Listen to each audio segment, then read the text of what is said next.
ಸುವರ್ಣ.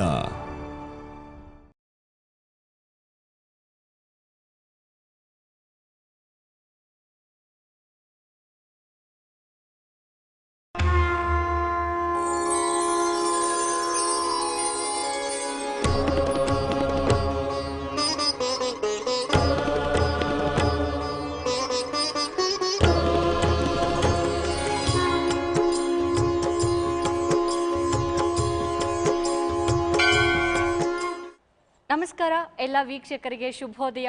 ಮಹರ್ಷಿ ದರ್ಪಣ ಕಾರ್ಯಕ್ರಮಕ್ಕೆ ಆತ್ಮೀಯ ಸ್ವಾಗತ. ನಮ್ಮ ಜೀವನದ ಆಗು ಹೋಗುಗಳ ಬಗ್ಗೆ ತಿಳಿ ಹೇಳೋದ್ರ ಜೊತೆಗೆ ಅನೇಕ ವಿಚಾರಗಳ ಬಗ್ಗೆ ಮಾರ್ಗದರ್ಶನ ನೀಡೋದಕ್ಕೆ ನಮ್ಮ ಜೊತೆ ಇದ್ದಾರೆ ನಿಮ್ಮ ನೆಚ್ಚಿನ ಗುರುಗಳಾಗಿರುವಂತಹ ಶ್ರೀ ವಾಚಸ್ಪತಿ ಭಟ್ ಗುರೂಜಿ ಅವರು. ಇವತ್ತಿನ ಕಾರ್ಯಕ್ರಮಕ್ಕೆ ಗುರುಗಳನ್ನ ಸ್ವಾಗತಿಸೋಣ. ಈ ದಿವಸ ಗುರುಗಳು ಯಾವೆಲ್ಲ ವಿಚಾರಗಳ ಬಗ್ಗೆ ತಿಳಿಸ್ಕೊಡ್ತಾರೆ ಅಂತ ಕೂಡ ಕೇಳೋಣ ಅಲ್ವಾ? ಗುರುಗಳೇ ನಮಸ್ಕಾರ. ನಮಸ್ಕಾರ. ಇವತ್ತಿನ ನಮ್ಮ ಮಹರ್ಷಿ ದರ್ಪಣ ಕಾರ್ಯಕ್ರಮಕ್ಕೆ ಎಲ್ಲ ವೀಕ್ಷಕರ ಪರವಾಗಿ ಆತ್ಮೀಯ ಸ್ವಾಗತ ಗುರುಗಳೇ. ಧನ್ಯವಾದಮ್ಮ. ಪ್ರತಿನಿತ್ಯ ಆ ದಿನದ ವಿಶೇಷತೆಯನ್ನು ತಿಳಿಸ್ಕೊಡ್ತೀರಾ. ಯಾಕೆ ಅಂತಂದ್ರೆ ಆ ದಿನ ಹೇಗಿದೆ ಅಂತ ನಾವು ತಿಳ್ಕೋಬೇಕು. ಹಾಗೇನೆ ಯೋಗ ಕರ್ಣ ನಕ್ಷತ್ರಗಳ ಬಗ್ಗೆ ಕೂಡ ತಿಳಿಸ್ಕೊಡ್ತೀರಾ. ಯಾಕೆಂದ್ರೆ ಏನಾದ್ರೂ ಒಂದು ಒಳ್ಳೆ ಕೆಲಸ ಶುರು ಮಾಡೋದಾದ್ರೆ ಇವತ್ತು ಅದಕ್ಕೆ ಸೂಕ್ತ ಹೌದಾ ಅಲ್ವಾ ಅಂತ ತಿಳ್ಕೊಳ್ಳೋಕ್ಕಾಗಿ. ಹಾಗಾಗಿ ಇವತ್ತು ಹೇಗಿದೆ ಗುರುಗಳೇ ತಿಳಿಸ್ಕೊಡ್ತೀರಾ? ದೇವಿ ಪ್ರಪನ್ನಾರ್ತೆ ಹರೇ ಪ್ರಸೀದ ಪ್ರಸೀದ ಮಾತರ್ ಜಗತೋಖಿಲಸ್ಯ ಪ್ರಸೀದ ವಿಶ್ವೇಶ್ವರಿ ಪಾಹಿ ವಿಶ್ವಂ ತುಂ ಈಶ್ವರೀ ದೇವಿ ಚರಾಚರಸ್ಯ. ಭಗವತ್ಯೈ ನಮಃ. ಎಲ್ಲ ವೀಕ್ಷಕರಿಗೂ ಇವತ್ತಿನ ಮಹರ್ಷಿ ದರ್ಪಣ ಕಾರ್ಯಕ್ರಮಕ್ಕೆ ಆತ್ಮೀಯವಾದಂಥ ಸ್ವಾಗತವನ್ನು ಬಯಸ್ತಾ, ಜೊತೆಯಲ್ಲಿ ಯಾರ್ಯಾರು ಈ ಒಂದು ಏಪ್ರಿಲ್ ತಿಂಗಳ 4ನೇ ತಾರೀಕಿನ ದಿವಸ ನಿಮ್ಮ ಹುಟ್ಟಿದ ಹಬ್ಬವನ್ನು ಆಚರಿಸ್ಕೊಳ್ತಾ ಇದ್ದೀರಿ, ನಿಮಗೆಲ್ಲರಿಗೂ ಸಹ ಹುಟ್ಟಿದ ಹಬ್ಬದ ಶುಭಾಶಯಗಳು. ಮತ್ತು ಯಾರು ವಿವಾಹ ವಾರ್ಷಿಕೋತ್ಸವನ ಆಚರಣೆ ಮಾಡ್ಕೊಳ್ತಾ ಇದ್ದೀರಾ, ನಿಮಗೂ ಸಹ ಶುಭಾಶಯಗಳು, ಶುಭಕಾಮನೆಗಳು. ನಿಮ್ಮ ಎಲ್ಲರಿಗೂ ಸಹ ಇಷ್ಟಾರ್ಥ ಸಿದ್ಧಿಯಾಗಲಿ, ಭಗವಂತ ನಿಮ್ಮನ್ನು ಸದಾಕಾಲ ಅನುಗ್ರಹಿಸಲಿ ಅಂತ ಅವನನ್ನು ಪ್ರಾರ್ಥನೆ ಮಾಡ್ತಾ, ನಿಮ್ಮನ್ನು ಹಾರೈಸ್ತಾ ಇವತ್ತಿನ ಪಂಚಾಂಗದ ಕಡೆ ಗಮನ ಹರಿಸೋಣ. ಇವತ್ತು ಸ್ವಸ್ತಿ ಶ್ರೀ ಜಯನಾಮ ಸಂವತ್ಸರದ ಚೈತ್ರ ಮಾಸದ ಶುಕ್ಲ ಪಕ್ಷದ ಪಂಚಮಿಯ ದಿವಸ ಶುಕ್ರವಾರ ಆಗಿರ್ತಕ್ಕಂಥದ್ದು ವಿಶೇಷ. ಪಂಚಮಿ ಸರಿಸುಮಾರು ರಾತ್ರಿ 9:50 ಇರತಕ್ಕಂಥದ್ದು ರೋಹಿಣಿ ನಕ್ಷತ್ರ ಇದೆ ಇವತ್ತು. ಈ ರೋಹಿಣಿ ನಕ್ಷತ್ರ ಸುಮಾರು ರಾತ್ರಿ 1:30 ಇರತಕ್ಕಂಥದ್ದು. ಆಯುಷ್ಮಾನ್ ಅನ್ನುವಂತಹ ಯೋಗ ಮತ್ತು ಬಾಲವಕರಣ. ಈ ಆಯುಷ್ಮಾನ್ ಯೋಗ ಮತ್ತು ಬಾಲವಕರಣ ವಿಶೇಷ ಏನಪ್ಪ ಅಂತಂದರೆ, ಬಲಿಷ್ಠನಾದಂಥ ವ್ಯಕ್ತಿ ಧೈರ್ಯವನ್ನು ಇಟ್ಟುಕೊಂಡು ಯಾವುದೇ ವಿಚಾರದಲ್ಲಾದರೂ ಸರಿ ನಾನು ನಡೀತೇನೆ ಮುಂದೆ ಅಂತ ಹೊರಟ್ರೆ ಖಂಡಿತವಾಗಲು ಅವನಿಗೆ ಏನೇ ಸಮಸ್ಯೆಗಳು ಬಂದರೂ, ಯಾವುದೇ ರೋಗ ಬಂದರೂ ಸಹ ಆಯಸ್ಸು ಅಭಿವೃದ್ಧಿ ಆಗುತ್ತೆ. ಅದಕ್ಕೆ ಸಂಬಂಧಪಟ್ಟಂಥ ಕೆಲಸ ಮಾಡಲಿಕ್ಕೆ ಇವತ್ತು ಬಹಳ ಯೋಗ್ಯವಾದಂಥ ದಿನ ಅಂತಕ್ಕಂಥದ್ದು ಒಂದಾದರೆ, ಇನ್ನೊಂದು ವಿಶೇಷ ಇವತ್ತು 2 ಘಟನೆಗಳಿದೆ. ಮೊದಲನೇದಾಗಿ ಕುಂಭರಾಶಿಯಿಂದ ಬುಧ ಗ್ರಹ ಮೀನರಾಶಿಗೆ ಪ್ರವೇಶವನ್ನು ಹೊಂದಿ ನೀಚ ಸ್ಥಿತಿಯನ್ನು ಹೊಂದಿರತಕ್ಕಂಥದ್ದು ಇದು ಒಂದಾದರೆ, ಇನ್ನೊಂದು ವಿಶೇಷ ಏನಪ್ಪ ಅಂತಂದರೆ ಇವತ್ತು ದೇವಶಿಲ್ಪಿಯಾಗಿರ್ತಕ್ಕಂಥ ವಿಶ್ವಕರ್ಮಾಚಾರ್ಯರ ಜಯಂತಿ. ಇವತ್ತು ಚೈತ್ರ ಶುದ್ಧ ಪಂಚಮಿ ದಿವಸ ವಿಶ್ವಕರ್ಮಾಚಾರ್ಯರು ಜನ್ಮವನ್ನು ತಾಳಿದರು ಅಂತ ಬರುತ್ತೆ. ಹಾಗಾಗಿ ಆ ದೇವಶಿಲ್ಪಿ ಆಗಿರ್ತಕ್ಕಂಥ ವಿಶ್ವಕರ್ಮಾಚಾರ್ಯರು ಅದ್ಭುತವಾದಂತಹ ಬಹಳ ದೊಡ್ಡ ದೊಡ್ಡ ವಿಶೇಷವಾಗಿರ್ತಕ್ಕಂಥ ಭವನಗಳನ್ನು ನಿರ್ಮಾಣ ಮಾಡಿದರು, ಪಟ್ಟಣಗಳನ್ನು ನಿರ್ಮಾಣ ಮಾಡಿದರು ಅಂತ ಬರುತ್ತೆ. ಶ್ರೀಕೃಷ್ಣನಿಗಾಗಿ ಸಮುದ್ರ ಮಧ್ಯದಲ್ಲಿ ದ್ವಾರಕೆಯನ್ನು ನಿರ್ಮಾಣ ಮಾಡಿಕೊಟ್ರು ಅಂತ ಕೂಡ ಬರುತ್ತೆ. ಅಂತಹ ಮಹತ್ ಸಾಧಕರಾಗಿರ್ತಕ್ಕಂತಹ ವಿಶ್ವಕರ್ಮಾಚಾರ್ಯರಿಗೆ ನಮಸ್ಕಾರವನ್ನು ಮಾಡ್ತಾ ಇವತ್ತಿನ ಕಾರ್ಯಕ್ರಮವನ್ನು ಮುಂದುವರಿಸಿಕೊಂಡು ಹೋಗ್ತಾ ಇದ್ದೀನಿ. ಇವತ್ತು ಬಹಳ ಮುಖ್ಯವಾಗಿ ಒಂದು ವಿಚಾರವನ್ನು ತಿಳಿಸಬೇಕು ಅಂತ ನಿರ್ಧಾರ ಮಾಡಿದೆ. ಏನಂತ ಅಂತಂದರೆ, ದಕ್ಷಿಣಾಮೂರ್ತಿ ಆರಾಧನೆಯನ್ನು ಮಾಡಿ, ದಕ್ಷಿಣಾಮೂರ್ತಿಯ ಸ್ತೋತ್ರಗಳನ್ನು ಹೇಳ್ಕೊಳ್ಳಿ, ಹೋಮ ಹವನಾದಿಗಳನ್ನು ಮಾಡಿ ಅಂತ ನಾನು ಅನೇಕರಿಗೆ ಅವರ ಗ್ರಹಚಾರಗಳಿಗೆ ಅನುಸಾರವಾಗಿ, ಅವರ ಗ್ರಹಗತಿಗಳಿಗೆ ಅನುಸಾರವಾಗಿ ಅನೇಕ ಬಾರಿ ಹೇಳಿದ್ದೀನಿ. ಈ ದಕ್ಷಿಣಾಮೂರ್ತಿ ಅಂದರೆ ಯಾರು ಅನ್ನುವಂಥದ್ದು ಒಂದು ಸಹಜವಾದ ಪ್ರಶ್ನೆ. ನಿತ್ಯ ಷೋಡಶ ಸ್ವರೂಪ ಅಂತ ಹೇಳ್ತಾರೆ ದಕ್ಷಿಣಾಮೂರ್ತಿಯನ್ನು. ಸದಾಕಾಲ 16 ವರ್ಷ ವಯಸ್ಸಿನ ಸ್ವರೂಪವುಳ್ಳಂತಹ ಒಂದು ಪರಮ ಯೋಗಿಯ ಈಶ್ವರನ ಸ್ವರೂಪವೇ ದಕ್ಷಿಣಾಮೂರ್ತಿಯ ಸ್ವರೂಪ. ಇವತ್ತು ಎಲ್ಲರೂ ಕೇಳಿರ್ತೀರ ಶ್ರೀಚಕ್ರ ಶ್ರೀಚಕ್ರ ಶ್ರೀಚಕ್ರ ಅಂಥೇಳಿ. ಎಲ್ರಿಗೂ ಗೊತ್ತು ಶ್ರೀಚಕ್ರ ಅಂತಂದರೆ, ಹೆಚ್ಚಾಗಿ ಪ್ರತಿಯೊಬ್ಬರಿಗೂ ಗೊತ್ತಿದೆ ನಿಮಗೆ. ಆದರೆ ಶ್ರೀಚಕ್ರನ ನಿರ್ಮಾಣ ಮಾಡಿದ್ದೇನೆ ವಿಶ್ವಕರ್ಮಾಚಾರ್ಯರ ಕೈಯಿಂದ ನಿರ್ಮಾಣ ಮಾಡಿಸಿದ್ದು ಯಾರಪ್ಪ ಅಂದರೆ ಇದೇ ದಕ್ಷಿಣಾಮೂರ್ತಿ ಸ್ವರೂಪದ ಪರಮೇಶ್ವರ. ಅವನು ಆ ಶ್ರೀಚಕ್ರದ ಆರಾಧನೆ ಬಗ್ಗೆ ದೀರ್ಘವಾಗಿರ್ತಕ್ಕಂಥ ವಿಚಾರವನ್ನು ತಿಳಿಸ್ತಾನೆ. ಯಾರು ಅಂದರೆ ದಕ್ಷಿಣಾಮೂರ್ತಿ ಸ್ವರೂಪದ ಪರಮೇಶ್ವರ. ಚಿತ್ರಂ ವಟತರೋರ್ಮೂಲೆ ವೃದ್ಧಾಶಿಷ್ಯ ಗುರುರ್ಯುವ ದಕ್ಷಿಣಾಮೂರ್ತಿ ಸ್ತೋತ್ರದಲ್ಲಿ ಬರುತ್ತೆ. ಅಂದರೆ ಎಲ್ಲ ಕಡೆಯಲ್ಲೂ ನಾವೇನು ನೋಡ್ತೀವಿ ಅಂತಂದರೆ ಶಿಷ್ಯರೆಲ್ಲ ಯುವಕರಾಗಿರ್ತಾರೆ, ಗುರು ಅಂತಕ್ಕಂಥವನು ಮುದುಕ ಆಗಿರ್ತಾನೆ, ಅಂದರೆ ವಯಸ್ಕನಾಗಿರ್ತಾನೆ ಅಂತ ಅರ್ಥ. ಆದರೆ ಇಲ್ಲಿ ಏನಾಗ್ತದೆ ಅಂದರೆ ವೃದ್ಧಾಶಿಷ್ಯ ಅಂದರೆ ಶಿಷ್ಯರೇ ವೃದ್ಧರೇ ಹೊರತು ಗುರು ವೃದ್ಧ ಅಲ್ಲ. ಗುರು ಯುವಕ. ಅದು ದಕ್ಷಿಣಾಮೂರ್ತಿಯ ವಿಶೇಷತೆ. ಸದಾ 16 ವರ್ಷ ಏಜ್ ಆಗೋದೇ ಇಲ್ಲ. ಅವನ ಹತ್ರ ಬರ್ತಕ್ಕಂಥ ಋಷಿಮುನಿಗಳಿಗೆಲ್ಲ ವಯಸ್ಸಾಗಿರ್ತದೆ. ಅವರಿಗೆ ಅವನು ಆತ್ಮವಿದ್ಯೆಯನ್ನು ಉಪದೇಶ ಮಾಡ್ತಾನೆ ಅಂತ ಹೇಳುತ್ತೆ. ಗುರುಜಿ ಏನೋ ಕೊರೆಯಕ್ಕೆ ಶುರು ಮಾಡಿದ್ರು ಅಂದ್ಕೋಬೇಡಿ. ಇಲ್ಲಿ ಏನಾಗುತ್ತೆ ಅಂದರೆ ನಾವು ತಿಳ್ಕೊಳ್ಬೇಕು, ನಾವು ಮನುಷ್ಯರು ಭೂಮಿ ಮೇಲೆ ಹುಟ್ಟು ಬಂದಿದ್ದೀವಿ, ಕೆಲಸ ಕಾರ್ಯಗಳನ್ನು ಮಾಡ್ತಿದ್ದೀವಿ, ಜೀವನ ನಡೆಸ್ಕೊಂಡು ಹೋಗ್ತಿದ್ದೀವಿ, ಸರಿಯೋ ತಪ್ಪೋ ಗೊತ್ತಿಲ್ಲ, ಎಲ್ಲವನ್ನು ಮಾಡ್ಕೊಂಡು ಹೋಗ್ತೀವಲ್ಲ. ನಮ್ಮನ್ನು ನಾವು ತಿಳ್ಕೊಳ್ಳೋದು ಯಾವಾಗ?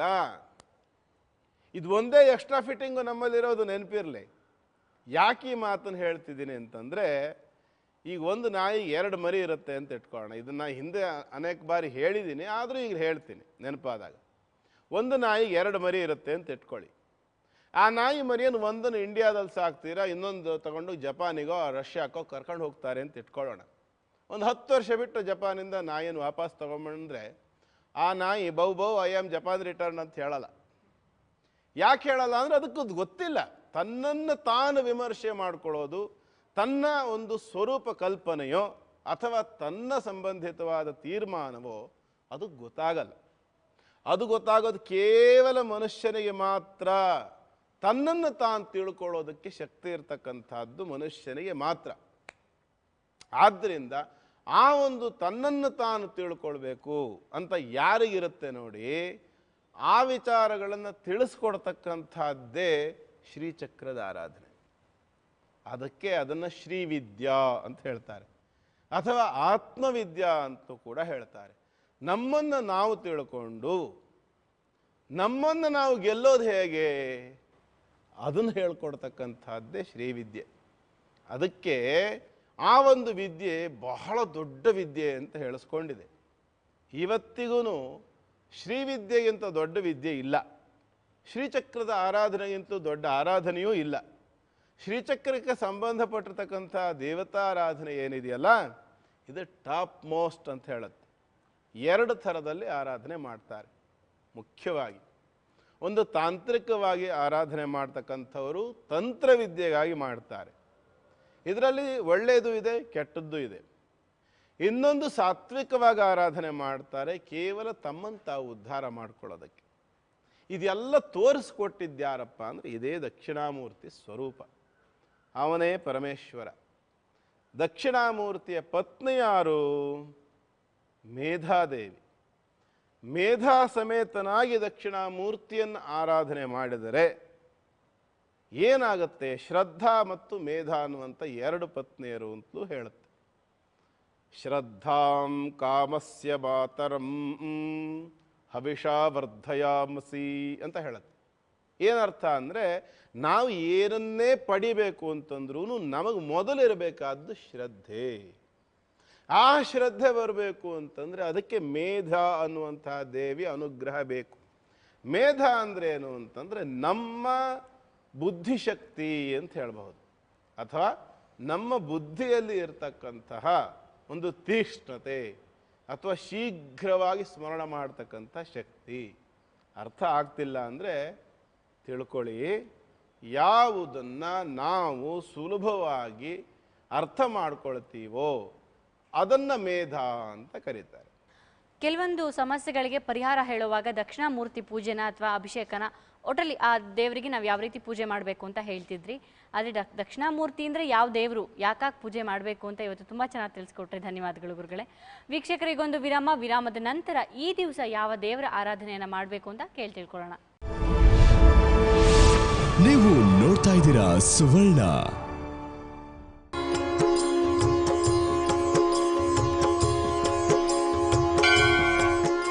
ವಿರಾಮದ ನಂತರ ಮರಳಿ ಸ್ವಾಗತ ನಿಮ್ಮೆಲ್ಲರ ನೆಚ್ಚಿನ ಮಹರ್ಷಿ ದರ್ಪಣ ಕಾರ್ಯಕ್ರಮಕ್ಕೆ. ಶುಕ್ರವಾರದ ಈ ದಿವಸ ಯಾವ ದೇವರ ಆರಾಧನೆಯನ್ನು ಮಾಡಬೇಕಾಗತ್ತೆ ಗುರುಗಳೇ ಹೇಳ್ತೀರಾ? ಯಾಕೆಂದರೆ ನಾವು ಕಳೆದ ಸಂಚಿಕೆಯಲ್ಲಿ ಒಬ್ಬರು ಪತ್ರ ಬರೆದಿದ್ರು, ಬುಧವಾರ ಯಾವ ದೇವರ ಆರಾಧನೆ ಮಾಡಬೇಕು ಅಂತ. ನೀವು ಅವತ್ತಿಂದ ಬುಧವಾರ ಹಾಗೂ ಗುರುವಾರದನ್ನ ತಿಳಿಸಿದ್ದೀರಾ. ಇವತ್ತು ಶುಕ್ರವಾರ, ಇವತ್ತು ಯಾವ ದೇವರ ಆರಾಧನೆ ಮಾಡಿದ್ರೆ ಒಳ್ಳೇದು? ಶುಕ್ರ ಅಂತಂದ್ರೆ ಏನರ್ಥ? ಭೋಗಕಾರಕ ಅಥವಾ ಐಶ್ವರ್ಯಕಾರಕ ಅಥವಾ ಮಂಗಳಾಚರಣೆಗಳ ಕಾರಕ. ಶುಕ್ರನಿಗೆ ಸಂಬಂಧಪಟ್ಟಂತಹದ್ದು ಕೆಲವಷ್ಟು ಇದೆ. ಹಾಗಾಗಿ ಅವುಗಳ ಬಗ್ಗೆ ನಾವು ಯೋಚನೆ ಮಾಡ್ತಾ ಹೋದಾಗ ಶುಕ್ರವಾರ ದಿವಸ ಯಾವ ದೇವರನ್ನು ಆರಾಧನೆ ಮಾಡಬೇಕು ಅಂತಾದರೆ ನಾವಲ್ಲಿ ಯೋಚನೆ ಮಾಡಬೇಕೇನು? ಶುಕ್ರನಿಗೆ ಸಂಬಂಧಪಟ್ಟಂತಹ ಕಾರಕತ್ವ ಏನು, ಶುಕ್ರ ಏನೇನನ್ನು ಮಾಡ್ತಾನೆ, ಅದಕ್ಕೆ ಸಂಬಂಧಪಟ್ಟ ದೇವತೆಗಳು ಯಾರು? ಉದಾಹರಣೆಗೆ ಶುಕ್ರನ ಸ್ವಭಾವತಃ ಭೋಗಯಾನಾನಿ ಶುಕ್ರ ಅಂದರೆ ಪ್ರಯಾಣ ಮಾಡತಕ್ಕಂಥ ವಿಚಾರಗಳಲ್ಲಿ, ಭೋಗ ಸಾಮಗ್ರಿಗಳ ವಿಚಾರಗಳಲ್ಲಿ ಅಂತಂದರೆ ಕಾರ್ ಇರಬಹುದು, ವಾಹನಗಳಿರಬಹುದು, ಕಾಸ್ಮೆಟಿಕ್ಸ್ ಇರಬಹುದು, ಒಳ್ಳೆ ಒಳ್ಳೆ ಡ್ರೆಸ್ ಇರಬಹುದು, ಅಥವಾ ಐಶ್ವರ್ಯಗಳಿರಬಹುದು, ಬಂಗಾರ ಇರಬಹುದು, ಇತ್ಯಾದಿಗಳನ್ನೆಲ್ಲ ಸಂಬಂಧಪಟ್ಟು ನಮಗೆ ಕೊಡ್ತಕ್ಕಂಥವನು. ಜೊತೆಯಲ್ಲಿ ಮದುವೆಗೆ ಸಂಬಂಧಪಟ್ಟಂಥ ಗ್ರಹ ಕೂಡ ಶುಕ್ರನೇ. ಮತ್ತೆ ಶುಕ್ರ ಯಜುರ್ವೇದ ಸೂಚಕ ಗ್ರಹ ಅಂತ ಹೇಳುತ್ತೆ. ಹಾಗೆ ಇಷ್ಟೆಲ್ಲ ವಿಶೇಷತೆಗಳು ಶುಕ್ರನಿಗಿದೆ, ಸುಮ್ಮನೆ ಬರೋದಿಲ್ಲ. ಗುರುವಿಗೂ ಇದೆ. ನಿನ್ನೆ ನಮಗೆ ಸಮಯಾವಕಾಶ ಸಾಕಾಗಲಿಲ್ಲ, ಮುಂದಿನ ಗುರುವಾರ ತಿಳಿಸ್ಕೊಡೋಣ. ಎಲ್ಲ ಗ್ರಹಗಳಿಗೂ ಅದೇ ತನ್ನದೇ ಆಗಿರತಕ್ಕಂಥ ಒಂದು ವಿಶೇಷತೆ, ವೈವಿಧ್ಯತೆ ಇದ್ದೇ ಇದೆ. ಹಾಗೆ ಶುಕ್ರನ ವಿಚಾರ ಬಂದಾಗ ಕೂಡ ಶುಕ್ರ ಏನು ಮಾಡ್ತಾನೆ, ನಮ್ಮ ಜಾತಕದಲ್ಲಿ ಯಾವ ರಾಶಿಯಲ್ಲಿದ್ದಾನೆ, ಯಾವ ಭಾಗದಲ್ಲಿದ್ದಾನೆ ಅನ್ನೋದ್ರ ಮೇಲೆ ಅವನಿಗೆ ಒಳ್ಳೆಯ ಪದವೋ ಅಥವಾ ಕೆಟ್ಟ ಫಲವೋ ಯಾವ ರೀತಿಯಾಗಿರ್ತಕ್ಕಂಥ ಫಲ ಕೊಡಬೇಕೋ ಅದನ್ನು ಕೊಡ್ತಾನೆ ಸಹಜ. ಹಾಗಾಗಿ ಇವತ್ತು ಶುಕ್ರವಾರ ದಿವಸ ಶುಕ್ರನ ಸಂಬಂಧಿತವಾಗಿ ಯಾವ ದೇವತಾ ಆರಾಧನೆ ಮಾಡಬೇಕು ಅಂತ ನೋಡೋಣ. ಮೊದಲನೇದಾಗಿ ನಾನು ಹಿಂದೆ ಒಂದು ಯಾಗವನ್ನು ಮಾಡಿದೆ, ದಾರಿದ್ರ್ಯ ಧ್ವಂಸಿನಿ ಮಹಾಯಾಗ ಅಂತ ಒಂದು ವಿಶೇಷವಾದ ಯಾಗವನ್ನು ಮಾಡಿದೆ. ತಮಗೆಲ್ಲ ಗೊತ್ತಿದೆ ಅಲ್ವಾ? ಹೌದು, ತಲಕಾಡಿನಲ್ಲಿ ಮಾಡಿದೆ. ಆ ಯಾಗವನ್ನು ಮಾಡಬೇಕಿದ್ರೆ ನಾನು ಯೋಚನೆ ಮಾಡಿದ್ದು ಅದನ್ನೇ, ಯಾವ ಯಾವ ಯಾವ ಯಾವ ಯೋಗಗಳಿದೆ ಅಂತ. ಬಹಳ ಅದ್ಭುತವಾದಂತಹ ಒಂದು ಯೋಗ ಅವತ್ತು ಸಿಕ್ಕಿತ್ತು ನನಗೆ. 120 ವರ್ಷಕ್ಕೊಂದ್ಸರಿ ಕೂಡ ಸಿಗೋದು ಕಷ್ಟ. ಅಂಥ ಅದ್ಭುತವಾದಂತಹ ಒಂದು ಯಾಗವನ್ನು ಮಾಡಿದೆ. ಅನೇಕರಿಗೆ ತಿಳಿಸ್ದೆ. ಅವರವರ ಅನುಕೂಲ ಸ್ವಲ್ಪ ದೂರ ಬೇರೆ ಮಾಡಿದ್ರಿಂದ ಕೆಲವರಿಗೆ ಆಗಲಿಲ್ಲ ಬರಲಿಕ್ಕೆ, ಹಲವರು ಬಂದರು ಕೂಡ. ಅಂದರೆ ಯಾಕಾಗಿ ಈ ವಿಚಾರ ಹೇಳದೆ ಅಂದರೆ, ನಮ್ಮ ದಾರಿದ್ರ್ಯವನ್ನು ನಾಶ ಮಾಡಿಕೊಳ್ಳಿಕ್ಕೆ ಬೇಕಾದ್ದು ಲಕ್ಷ್ಮಿ ಅನುಗ್ರಹ. ಅದ್ರ ಬಗ್ಗೆ ಕೂಡ ಹೇಳಿದ್ರಿ, ದಾರಿದ್ರ್ಯವನ್ನ ಮೊದಲು ಹೋಗ್ಲಾಡಿಸ್ಕೊಂಡು ಆಮೇಲೆ ನಾವು ಲಕ್ಷ್ಮೀ ಪೂಜೆ ಮಾಡಬೇಕಾಗುತ್ತೆ. ಅದು ಕೂಡ ಬಹಳ ಮುಖ್ಯ. ಅದಕ್ಕಾಗಿ ನಾನು ಮೊದಲು ಜ್ಯೇಷ್ಠಾದೇವಿ ಪೂಜೆಯನ್ನು ಮಾಡಿದೆ. ಅಂದ್ರೆ ಈ ಸೂರ್ಯೋದಯದ ಮೊದಲೇನೆ ನಾವು ದಾರಿದ್ರ್ಯ ಲಕ್ಷ್ಮಿ ಪೂಜೆಯನ್ನು ಮಾಡಬೇಕು. ಆ ದಾರಿದ್ರ್ಯ ಲಕ್ಷ್ಮಿಯನ್ನು ದರಿದ್ರ ಲಕ್ಷ್ಮಿ ಅಂತ ಹೇಳೋದಿಲ್ಲ, ಜ್ಯೇಷ್ಠ ಅಂತ ಕರೀತಾರೆ. ಆ ಜ್ಯೇಷ್ಠ ಪೂಜೆಯನ್ನು ಸೂರ್ಯೋದಯಕ್ಕಿಂತಲೂ ಮೊದಲು ಮಾಡಬೇಕು. ಕಾರಣ ಏನಪ್ಪಾ ಅಂತಂದ್ರೆ, ಶುಕ್ರವಾರದ ದಿವಸ ಸೂರ್ಯೋದಯಕ್ಕೆ ಸುಮಾರು 3 ರಿಂದ 3.5 ಗಂಟೆ ಟೈಮ್ ಏನಿದೆ, ಆ 3.5 hours ಅಂತ ಏನು ಹೇಳ್ತೀವಲ್ಲ, ಆ ಸಮಯಕ್ಕೆ ಅಧಿಪತ್ಯ ಶುಕ್ರನದ್ದಾಗಿರುತ್ತೆ. ಆ ಸಂದರ್ಭದಲ್ಲಿ ನಾವು ದಾರಿದ್ರ್ಯ ಲಕ್ಷ್ಮಿ ಪೂಜೆಯನ್ನು ಮಾಡೋ ಹಾಗಿಲ್ಲ. ಹಾಗಾಗಿ ಅಷ್ಟರ ಒಳಗೆ ಮುಗಿಸ್ಬೇಕು. ಆದ್ದರಿಂದ ಏನಾಗುತ್ತೆ, ಸೂರ್ಯೋದಯಕ್ಕಿಂತಲೂ 1.5 ಗಂಟೆ ಮುಂಚೆನೆ ಮುಗಿದ್ಬಿಡ್ಬೇಕದು. ಅದ್ರ ವಿಸರ್ಜನೆ ಕೂಡ ಆಗಿರ್ಬೇಕು. ಆನಂತರ ನಾವು ಮನೆಯಲ್ಲಿ ಲಕ್ಷ್ಮೀ ಪೂಜೆಯನ್ನು ಮಾಡಬಹುದು, ದುರ್ಗಾ ಪೂಜೆಯನ್ನು ಮಾಡಬಹುದು, ಮಹಾಲಕ್ಷ್ಮಿ ಪೂಜೆಯನ್ನು ಮಾಡಬಹುದು. ಲಕ್ಷ್ಮಿ ಬೇರೆ ಮಹಾಲಕ್ಷ್ಮಿ ಬೇರೆ ಅಂತ ಖಂಡಿತವಾಗಲೂ ಭೇದ ಇದೆ, ಅದನ್ನು ತಿಳ್ಕೊಳ್ಬೇಕು. ಅದಕ್ಕೆ ಇವತ್ತು ಸಮಯ ಸಾಲದು. ಶುಕ್ರ ಸಂಬಂಧಿತವಾಗಿ ನಾವು ಶುಕ್ರನನ್ನೇ ಆರಾಧನೆ ಕೂಡ ಮಾಡಬಹುದು. ಯಾವ ಯಾವ ಕಾರಕ ವಿವಾಹಕ್ಕೆ ಕಾರಕ ಆಗ್ತಾನೆ, ವಿವಾಹಕ್ಕೆ ಸಂಬಂಧಪಟ್ಟು ಏನೇ ಸಮಸ್ಯೆಗಳಿದ್ರೂ ಸಹ ಶುಕ್ರನ ಆರಾಧನೆಯಿಂದ ಪರಿಹಾರ ಆಗಲಿಕ್ಕೆ ಸಾಧ್ಯತೆ ಇದೆ. ಕೆಲವು ಬೇರೆ ಬೇರೆ ಬಹಳ ಮುಖ್ಯವಾಗಿರ್ತಕ್ಕಂಥದ್ದು, ಬಹಳ ದೋಷಯುಕ್ತವಾಗಿರ್ತಕ್ಕಂಥದ್ದಿದ್ದರೆ ಅದು ಶುಕ್ರನ ಆರಾಧನೆಯಿಂದ ಹೋಗದೇ ಇರಬಹುದು. ಆವಾಗ ನೀವು ಗುರುಜಿ ನೀವು ಹೇಳಿದ್ರಿ ಅಂತ ಶುಕ್ರನ ಆರಾಧನೆ ಮಾಡಿದ್ವಿ, ಆ ಪೂಜೆ ಮಾಡಿದ್ವಿ, ಈ ಪೂಜೆ ಮಾಡಿದ್ವಿ, ನಮಗೇನೂ ಉಪಯೋಗ ಆಗಲಿಲ್ಲ ಅಂತ ನೀವು ಹೇಳೋ ಹಾಗಿಲ್ಲ. ಕಾರಣ ಏನು ಅಂದರೆ, ಶುಕ್ರನಿಂದ ಸಂಬಂಧಿತವಾದ್ದಾದ್ರೆ ಮಾತ್ರ ಪರಿಹಾರ ಆಗತ್ತೆ. ಹಾಗಾಗಿ ಆದರೆ ಎಲ್ಲಕ್ಕಿಂತ ವಿಶೇಷವಾಗಿರ್ತಕ್ಕಂಥದ್ದು ಏನಪ್ಪ ಈ ವಿಶೇಷವಾಗಿರ್ತಕ್ಕಂಥದ್ದು ಅಂತಂದರೆ, ಭೋಗ ಯಾನ, ಐಶ್ವರ್ಯ ಮತ್ತು ವಾಹನ, ಈ ಎರಡೂ ಯೋಗಗಳನ್ನು ಕೊಡ್ತಕ್ಕಂಥವನು ಶುಕ್ರ. ಹಾಗಾಗಿ ಇದಕ್ಕೆ ಸಂಬಂಧಪಟ್ಟು ಏನು ಮಾಡಬಹುದು, ಐಶ್ವರ್ಯಕ್ಕೆ ಸಂಬಂಧಪಟ್ಟು ಲಕ್ಷ್ಮಿಯನ್ನು ಪೂಜೆ ಮಾಡಬಹುದು. ಹಾಗಾಗಿ ಲಕ್ಷ್ಮಿಯ ಪೂಜೆಯನ್ನು ಮಾಡೋದರಿಂದ ಕೂಡ ಶುಕ್ರವಾರ ದಿವಸ ಬಹಳ ಉತ್ತಮವಾದ ಫಲ ಸಿಕ್ಕತ್ತು. ಇನ್ನೊಂದು ಏನು, ವಾಹನಕ್ಕೆ ಸಂಬಂಧಪಟ್ಟಂತಹದ್ದು ಶಕ್ತಿ ದೇವತೆ ದುರ್ಗಿ. ಆದ್ದರಿಂದ ಆ ಶಕ್ತಿ ದೇವತೆಯಾಗಿರತಕ್ಕಂಥ ದುರ್ಗಿಯ ಪೂಜೆಯನ್ನು ಕೂಡ ಶುಕ್ರವಾರ ದಿವಸ ಮಾಡ್ತಕ್ಕಂಥದ್ದು. ಶುಕ್ರವಾರ ದಿವಸ ಇನ್ನು ಬಹಳ ದೊಡ್ಡದಾಗಿದೆ. ಅಂತೂ ನಾವು ಶುಕ್ರನ ಆರಾಧನೆಯನ್ನು, ಲಕ್ಷ್ಮಿಯ ಆರಾಧನೆಯನ್ನು, ದುರ್ಗಿಯ ಆರಾಧನೆಯನ್ನು, ಲಕ್ಷ್ಮೀ ಸಮೇತನಾಗಿ ನಾರಾಯಣನ ಆರಾಧನೆಯನ್ನು ಕೂಡ ಮಾಡಿಕೊಳ್ಳಿಕ್ಕೆ ಶುಕ್ರವಾರ ಬಹಳ ಶ್ರೇಷ್ಠವಾದ್ದು. ದೇವಿ ಆರಾಧನೆ, ಲಕ್ಷ್ಮಿ ಆರಾಧನೆ, ದುರ್ಗಾದೇವಿ ಆರಾಧನೆ ಅಂತ ಹೇಳಿದ್ರಿ. ಹಾಗಾಗಿ ಸಾಮಾನ್ಯ ಬಹಳಷ್ಟು ಜನ ರಾಜರಾಜೇಶ್ವರಿ, ನಿಮಿಷಾಂಬ, ಬಾಲಾಂಬಿಕೆ ಹೀಗೆ ಒಟ್ಟಲ್ಲಿ ದೇವಿ ಸ್ವರೂಪದ ಇರುವಂತಹ ದೇವಿಯ ಆರಾಧನೆಯನ್ನು ಈ ಶುಕ್ರವಾರ ದಿವಸ ಮಾಡ್ತಾರೆ. ಲಿಂಬೆಹಣ್ಣು ದೀಪ ಹಚ್ಚಿ ಬರ್ತಾರೆ. ಒಟ್ಟಲ್ಲಿ ಶುಕ್ರವಾರ ದಿವಸ ಅಂದ ತಕ್ಷಣ ಪೂಜೆಗೆ ಫಸ್ಟು ನಮಗೆ ನೆನಪಾಗೋದು ಯಾವುದೋ ಒಂದು ದೇವಿ ದೇವಸ್ಥಾನಕ್ಕೆ ಹೋಗಿ ಬರೋಣ ಅಂತ. ಹಾಗಾಗಿ ಯಾವುದಾದ್ರೂ ಶುಕ್ರ ದೋಷ ಇದೆ ಅಂತ ಗೊತ್ತಾದರೆ ಯಾರಿಗಾದ್ರೂ ಅಥವಾ ಯಾವ್ದಾದ್ರು ರಾಶಿಯವ್ರಿಗೆ ಶುಕ್ರವಾರ ದಿವಸ ಹೋಗಿ ಈ ರೀತಿ ದೇವಿ ದೇವಸ್ಥಾನಗಳಲ್ಲಿ ಪೂಜೆ ಮಾಡಿಸ್ಕೊಂಡ್ಬರೋದ್ರಿಂದ ಅದು ಪರಿಹಾರ ಕೂಡ ಆಗುತ್ತೆ. ಖಂಡಿತವಾಗ್ಲೂ ಆಗುತ್ತೆ. ಅವ್ರು ಒಂದು ಪಾಯಿಂಟ್ ಏನಪ್ಪಾ ಅಂದ್ರೆ, ಶುಕ್ರ ದೋಷ ಸಂಬಂಧಿತವಾಗಿ ಪೂಜೆ ಮಾಡಿಸೋದಿದ್ರೆ ಬೆಳಿಗ್ಗೆ 9 ಗಂಟೆ ಒಳಗೆ ಪೂಜೆ ಮುಗಿದಿರ್ಬೇಕು. ಯಾಕೆಂದ್ರೆ ಆನಂತರ ಶುಕ್ರ ಹೊರೆ ಮುಗಿದೋಗುತ್ತೆ. ಶುಕ್ರವಾರದ ದಿವಸ ಶುಕ್ರನ ಅಧಿಪತ್ಯ, ಯಾವುದೇ ವಾರದ ದಿವಸ ಆ ಗ್ರಹದ ಅಧಿಪತ್ಯ ಅವತ್ತು ಬೆಳಿಗ್ಗೆ ಸುಮಾರು 9 ಗಂಟೆ ಮುಗಿದೋಗುತ್ತೆ. ಹಾಗಾಗಿ ಅಷ್ಟರ ಒಳಗೆ ಮಾಡ್ತಕ್ಕಂಥದ್ದು ಮುಖ್ಯ. ಮಾಮೂಲಿಯಾಗಿ ದೇವಸ್ಥಾನಕ್ಕೆ ಹೋಗಿ ನಮಸ್ಕಾರ ಮಾಡ್ಕೊಂಡ್ ಬರೋದಾದ್ರೆ ಯಾವ ಸಮಯಕ್ಕೆ ಬೇಕಾದ್ರೂ ಹೋಗ್ಬೋದು. ಶುಕ್ರ ದೋಷ ಪರಿಹಾರಕ್ಕಾಗಿ ಹೋಗೋದಾದ್ರೆ ಮಾತ್ರ 9 ಗಂಟೆ ಒಳಗಡೆ ಹೋಗ್ಬೇಕು ಅನ್ನೋದನ್ನ ತಿಳ್ಕೊಂಡ್ವಿ. ಈಗ ಒಂದು ವಿರಾಮದ ನಂತರ ಈ ದಿವಸ 12 ರಾಶಿಗಳಿಗೆ ಯಾವ ರೀತಿ ಇದೆ ಅಂತ ತಿಳ್ಕೊಳ್ಳೋಣ. ನೀವು ನೋಡ್ತಾ ಇದ್ದೀರಾ ಸುವರ್ಣ.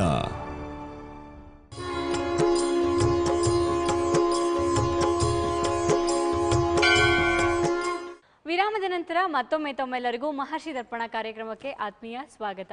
ಗುರುಗಳ, ಈ ದಿವಸ 12 ರಾಶಿಗಳ ಯೋಗ ಫಲ ಹೇಗಿದೆ ಅಂತ ತಿಳಿಸ್ಕೊಡ್ತೀರಾ? ಮೇಷರಾಶಿಯಿಂದ ಪ್ರಾರಂಭ ಮಾಡೋಣ. ಮೇಷರಾಶಿಯವರ ಯೋಗ ಫಲದ ಪ್ರಕಾರ ವ್ಯಯಭಾವಕ್ಕೆ ಬಂದಿದ್ದಾನೆ ಬುಧ. ಬುಧ ವ್ಯಯಭಾವಕ್ಕೆ ಬಂದ ಅಂತಂದ್ರೆ ಅರ್ಥ ಏನು ಅಂತಂದ್ರೆ, ಮೇಷರಾಶಿಗೆ ಬುಧ ಶತ್ರುಗಳ ಕಾಟ ತಪ್ಪತಕ್ಕಂಥ ಒಂದು ಯೋಗ. ತೃತೀಯ ಭಾವಾಧಿಪತಿಯೂ ಹೌದು. ಹಾಗಾಗಿ ಸ್ವಲ್ಪ ಬಾಂಧವರೊಡನೆ ಏನಿರ್ತದೆ, ಜಗಳ, ಕದನ ಇತ್ಯಾದಿಗಳು ಅವೆಲ್ಲ ಪರಿಹಾರವಾಗ್ತಕ್ಕಂಥ ಯೋಗ. ಧನಭಾವದಲ್ಲಿ ಚಂದ್ರ. ಹಾಗಾಗಿ ಒಳ್ಳೆಯ ಒಂದು ದಿನ.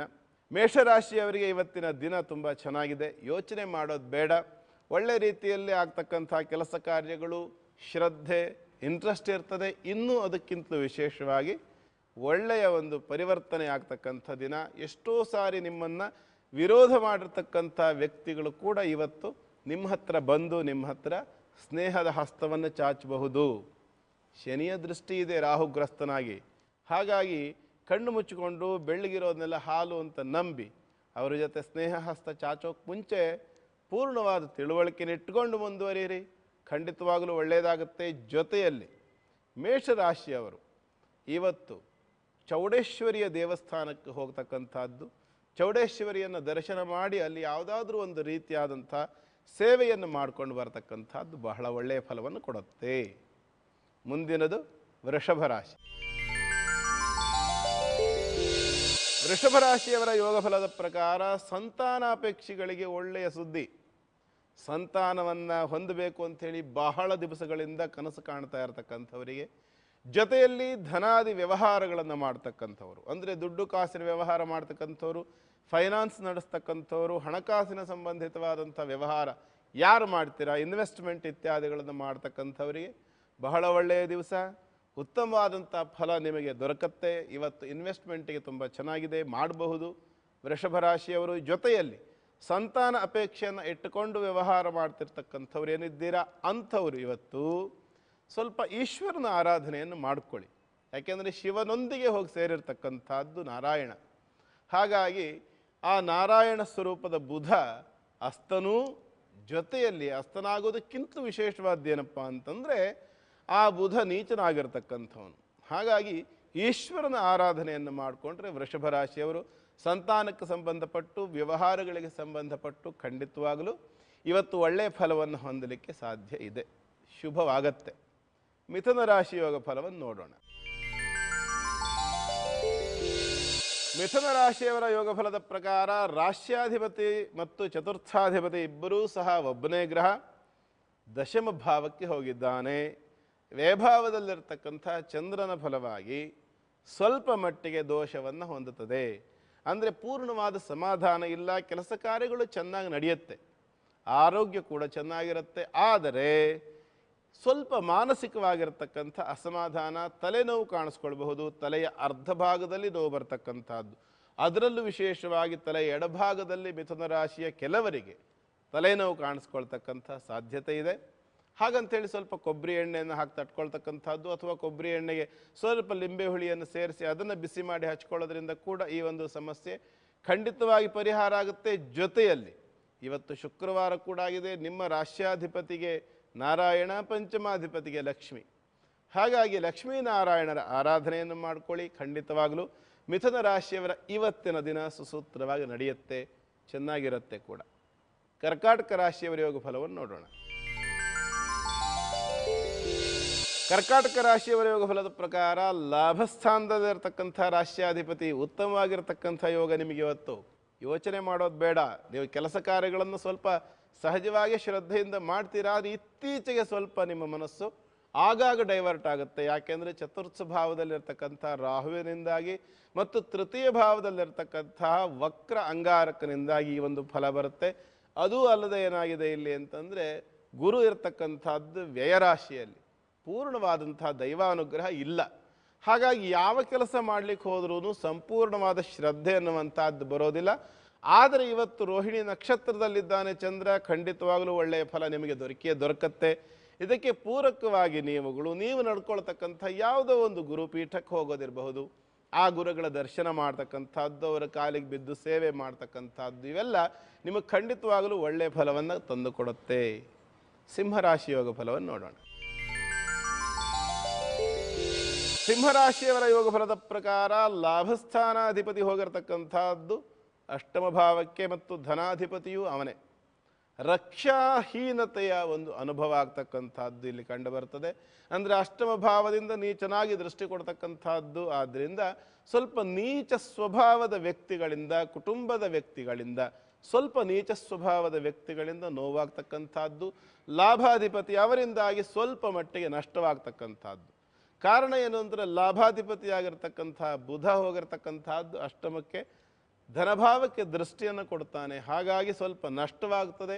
ಕೌಟುಂಬಿಕರಿಂದ ಧನ ನಷ್ಟವಾಗುವುದರ ಜೊತೆಯಲ್ಲಿ ಸ್ವಲ್ಪ ಮಟ್ಟಿಗೆ ಇವತ್ತು ಅಸುರಕ್ಷತೆಯ ಫೀಲಿಂಗ್ ಬರ್ತಕ್ಕಂಥ ಎಲ್ಲ ಸಾಧ್ಯತೆ ಇದೆ. ಆದರೆ ಕರ್ಮಭಾವದಲ್ಲಿ ಚಂದ್ರನಿದ್ದು ಲಾಭಸ್ಥಾನದಲ್ಲಿ ಗುರು ಇರೋದಕ್ಕೋಸ್ಕರವಾಗಿ ಇವತ್ತು ಗುರುಚಂದ್ರ ಯೋಗದ ಸಂಬಂಧಿತವಾಗಿ ನಾವು ನೋಡಿದಾಗ ಶುಕ್ರ ಮತ್ತು ಬುಧ ಇತ್ಯಾದಿಗಳ ಮನೆ ಆಗಿರೋದ್ರಿಂದ ನರಸಿಂಹನನ್ನು ಆರಾಧನೆ ಮಾಡೋದರಿಂದ ಸಿಂಹರಾಶಿಯವರಿಗೆ ಅತ್ಯುತ್ತಮವಾದಂಥ ಫಲ ಸಿಕ್ಕತ್ತೆ. ಜೊತೆಯಲ್ಲಿ ಯಾರು ನಿಮಗೆ ಮೋಸ ಮಾಡಬಹುದು, ಯಾರು ನಿಮಗೆ ದ್ರೋಹ ಮಾಡಬಹುದು ಅಂತ ನಿಮಗೇನು ಅನುಮಾನ ಇದೆಯಲ್ಲ, ಅಂಥವರಿಂದ ನೀವು ಬಚಾವಾಗಲಿಕ್ಕೆ ಖಂಡಿತವಾಗಿ ಅವಕಾಶ ಇದೆ.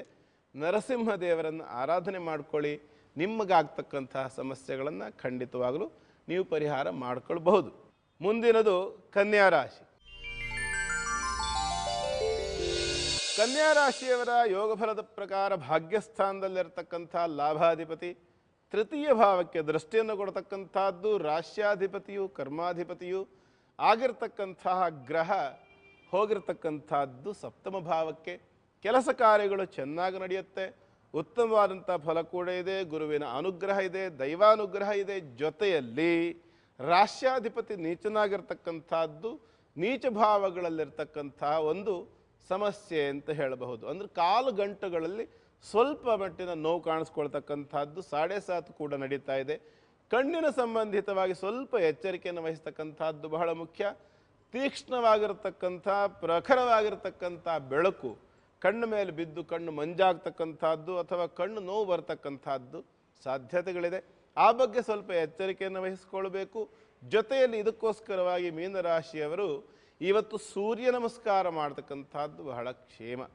ಮೀನರಾಶಿಯಲ್ಲಿರ್ತಕ್ಕಂಥ ಬುಧ ನೀಚನಾಗಿರ್ತಕ್ಕಂಥದ್ದು ರವಿಯ ಜೊತೆಯಲ್ಲಿರೋದಾದ್ರಿಂದ ಸೂರ್ಯ ನಮಸ್ಕಾರವನ್ನು ಮಾಡಿ.